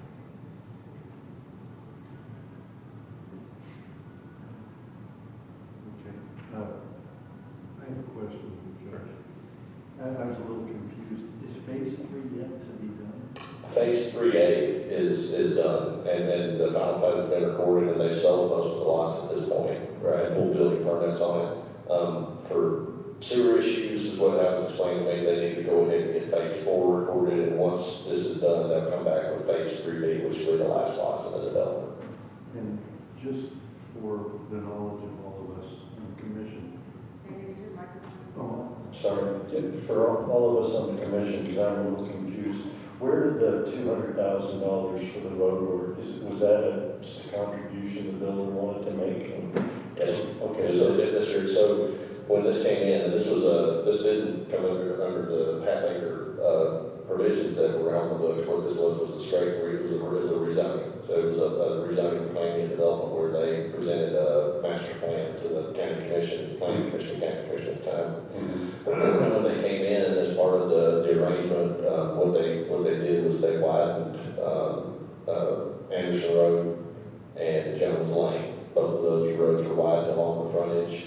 There may have been some other road improvements that they did as well. And then over and above that, they made a voluntary contribution to the county in the amount of, I think, like I said, the number I remember was $150 per lot for traffic improvements that the county can utilize as the county sees fit. So it wouldn't be for it came up a few years ago to where the road superintendent at the time wanted to use them for a repaving job. That's really not the intent. It's more of you need a traffic signal somewhere or something like that. Take those funds and deliver them on an actual project. Okay. That's fairly uncommon, I would imagine. No. It's when you do rezonings and entitlements like this, it's something that the county did for many years actually. The Crutcher Station is another development where that was done, and there were several others. Hendersonville, they don't really approve any developments anymore, but as a matter of course, for a number of years, they required a contribution. I think it was about $3,500 per lot. It was a required voluntary contribution, I guess you could say. And so and they used that to do any number of traffic improvements around the city. So somewhere in the county, David Loring has a fund that would have money with it. Yes, sir. Well, that's good to know. Yes, sir. All right. Okay, any other conversation on this issue? Could I entertain a motion? One of the 3. I will make a motion, number 1, to approve against, again, my better judgment, but with A, B, C, D. Oops. So, Okay, we have a motion, and we have a second.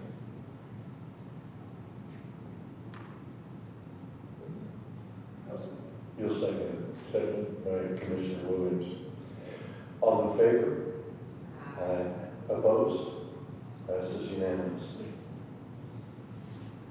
Thank you. Item 4, Wrigley subdivision final plat major. You're up, Mr. Sumner. Yes, sir. My voice is glad. It's almost done. So the last time on the agenda, Mr. Chairman, was Berkeley subdivision final plat. This is a 10-lot residential subdivision on South Ferry Road. Zone rural residential, zoned by James Lane Brinkley. Greenlee design with the project designer on this one. Preliminary plat was approved by the planning commission in November, so last month. This is in its context. You see it here between Portland and White House. You see it here in the proximity to the New Deal industrial area that you have there. And some, you see some residential development in and around it that has occurred over the years as well. This is the subject property here. You see that significant drainage feature. That's something that was noted on the preliminary plat and construction plans. There will be some TDEC permits that are going to be required as part of that as well. The sketch plat was approved in September 2023. Preliminary plat was approved in November, and here is the final plat for planning commission review. See, they do indicate a fire hydrant here on the plant to service these lots. All these lots will be serviced by a hydrant.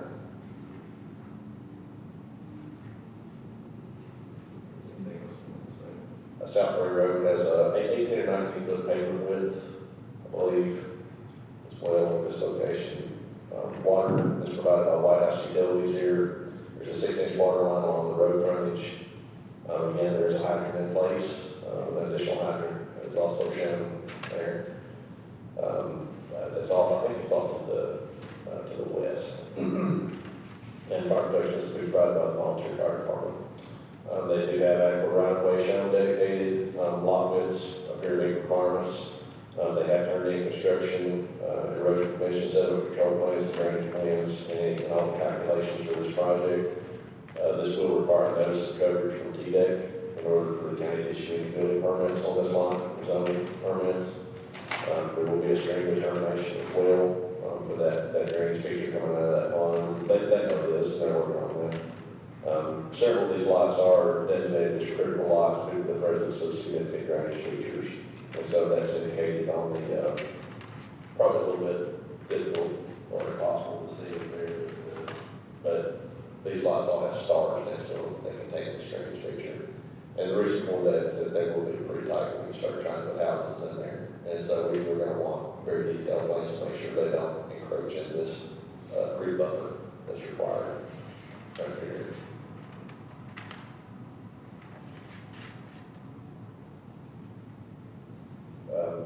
Rural place type, as you see, just outside that New Deal redevelopment area, as indicated on our comprehensive plan. Just showing that off topic a little bit, but I do feel like that is an area that needs a closer look as we work on the comp plan update. Yeah, I agree. Again, rural place type, so it doesn't comply necessarily with that, but as we talked about there, that conflict is pretty common across the county. It is something that we discussed in the study session, how to rectify that. So it is a non-agreement with the comp plan, but it is consistent with the purpose and authority of zoning in general and our zoning resolution. It doesn't contravene the purposes of any of our regulations, and it's consistent with that, the applicable requirements. It's not going to create any adverse effects on adjoining property owners. Again, we will make sure that that creek buffer is protected, and TDEC will probably have some things to say about that too. And will benefit a stronger people to the detriment of the public. So, Mr. Chairman, the next step would be to get, they'll get the final construction plan approval from Mr. Boyd on this item. Any TDEC permits that they're going to need to get, notice of coverage, ARAP, if they're going to be putting driveways across that drainage feature, they have to get a permit from the state on that for each lot, I believe. But they may be able to do them all at once. And this is the final plat, so that's a typo. But after this plat is approved, it may be recorded and lots will be sold and permits issued. So, Mr. Chairman, there's example motions on the screen to find that all county requirements are met to approve it, or to deny it based on non-compliance with some standards, or to defer it. Again, you start getting into the ticking time clock, and you start doing deferrals, but that they're good, the planning commission wanted to defer for additional information, you could in this instance. I have a question, Mr. Sun. Sir. The one fire hydrant, it is within 500 feet of the 8 lots that are along the road frontage. And they would be possibly 500 feet as the crow flies, but when you're dealing with houses and possible fences, is that still applied? Yes, so the way the regulations are worded, is that the lot itself. So because we don't know where the houses are gonna be on these, so what the requirements call for is all lots. So we take the reading in the closest part of the lot, basically, has to be within 500 feet of a hydrant. Even though you're gonna need 1,000 feet to get to the house? Right, that's right. And so, Very minimum. right, if you had to go down the road and then wind up or whatever it might be. Yeah. Right. It's still. That's right.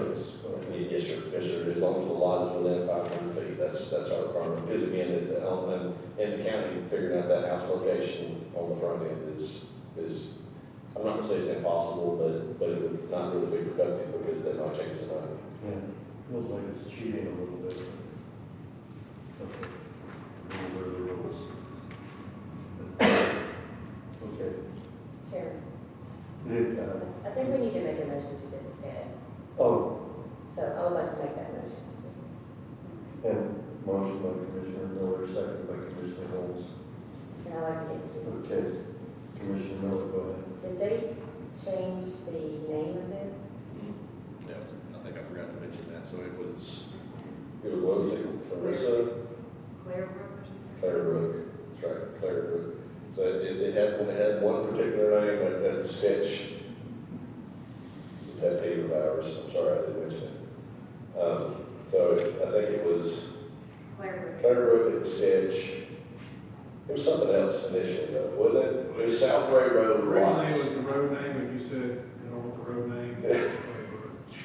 I get That's that. right, it was South Ray Road at first, and then Claire Brook, and then Brinkley subdivision.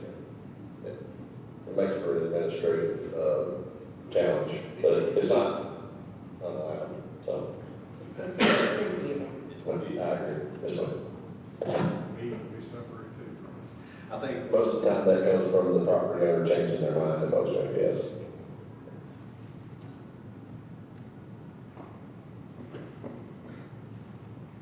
I'm still bothered by the fire hydrant thing. It seems like there should be 2 here, but. I think there are. I think there are, I think there's another one.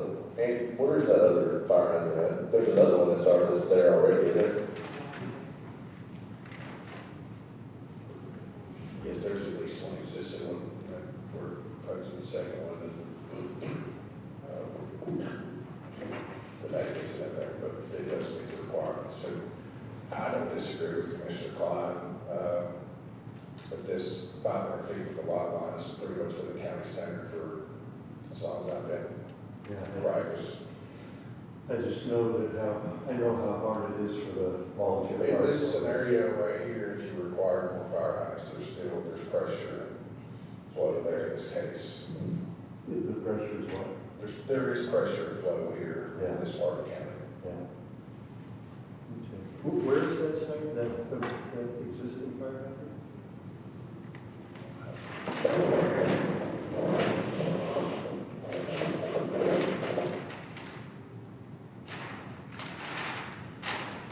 Oh, okay.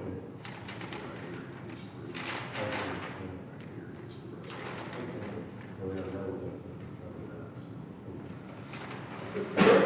Thank you. Okay, any other questions? Any motions? I do have a question for Josh. Can we make a motion and add a C, you know, to add another paragraph? Can I do? Well, if they're willing to do that, but I don't know that you can, this might get off into some state territory, but I don't know that we can impose a requirement that's over and above what our requirement is. So that we would give them a 30-day and that's what they do, and I don't know that we can, if they're willing to add an additional hydrant, then absolutely, but I don't know that we can require them to do it.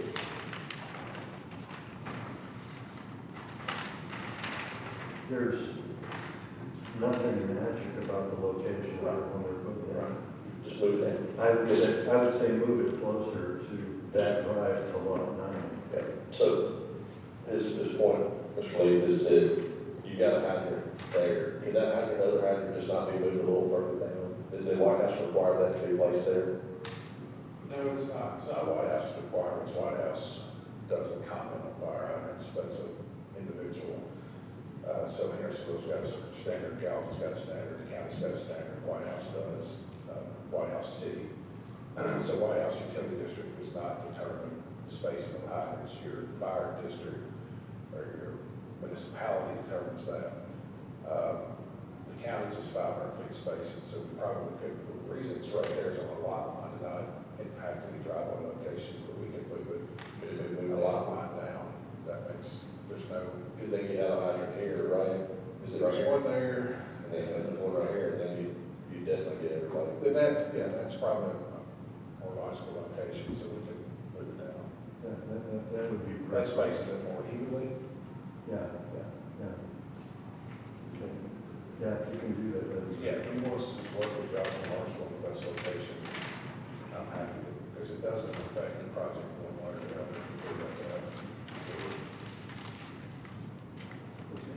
Okay, so I will make a motion for 1, and then should we add a C to remove the To have them, I guess it'll be shifting the fire hydrant to the west. Not the east, to the east, sorry. Okay, that's motion. Do I have a second? Just second. Commissioner Holmes seconds. Any discussion on the motion?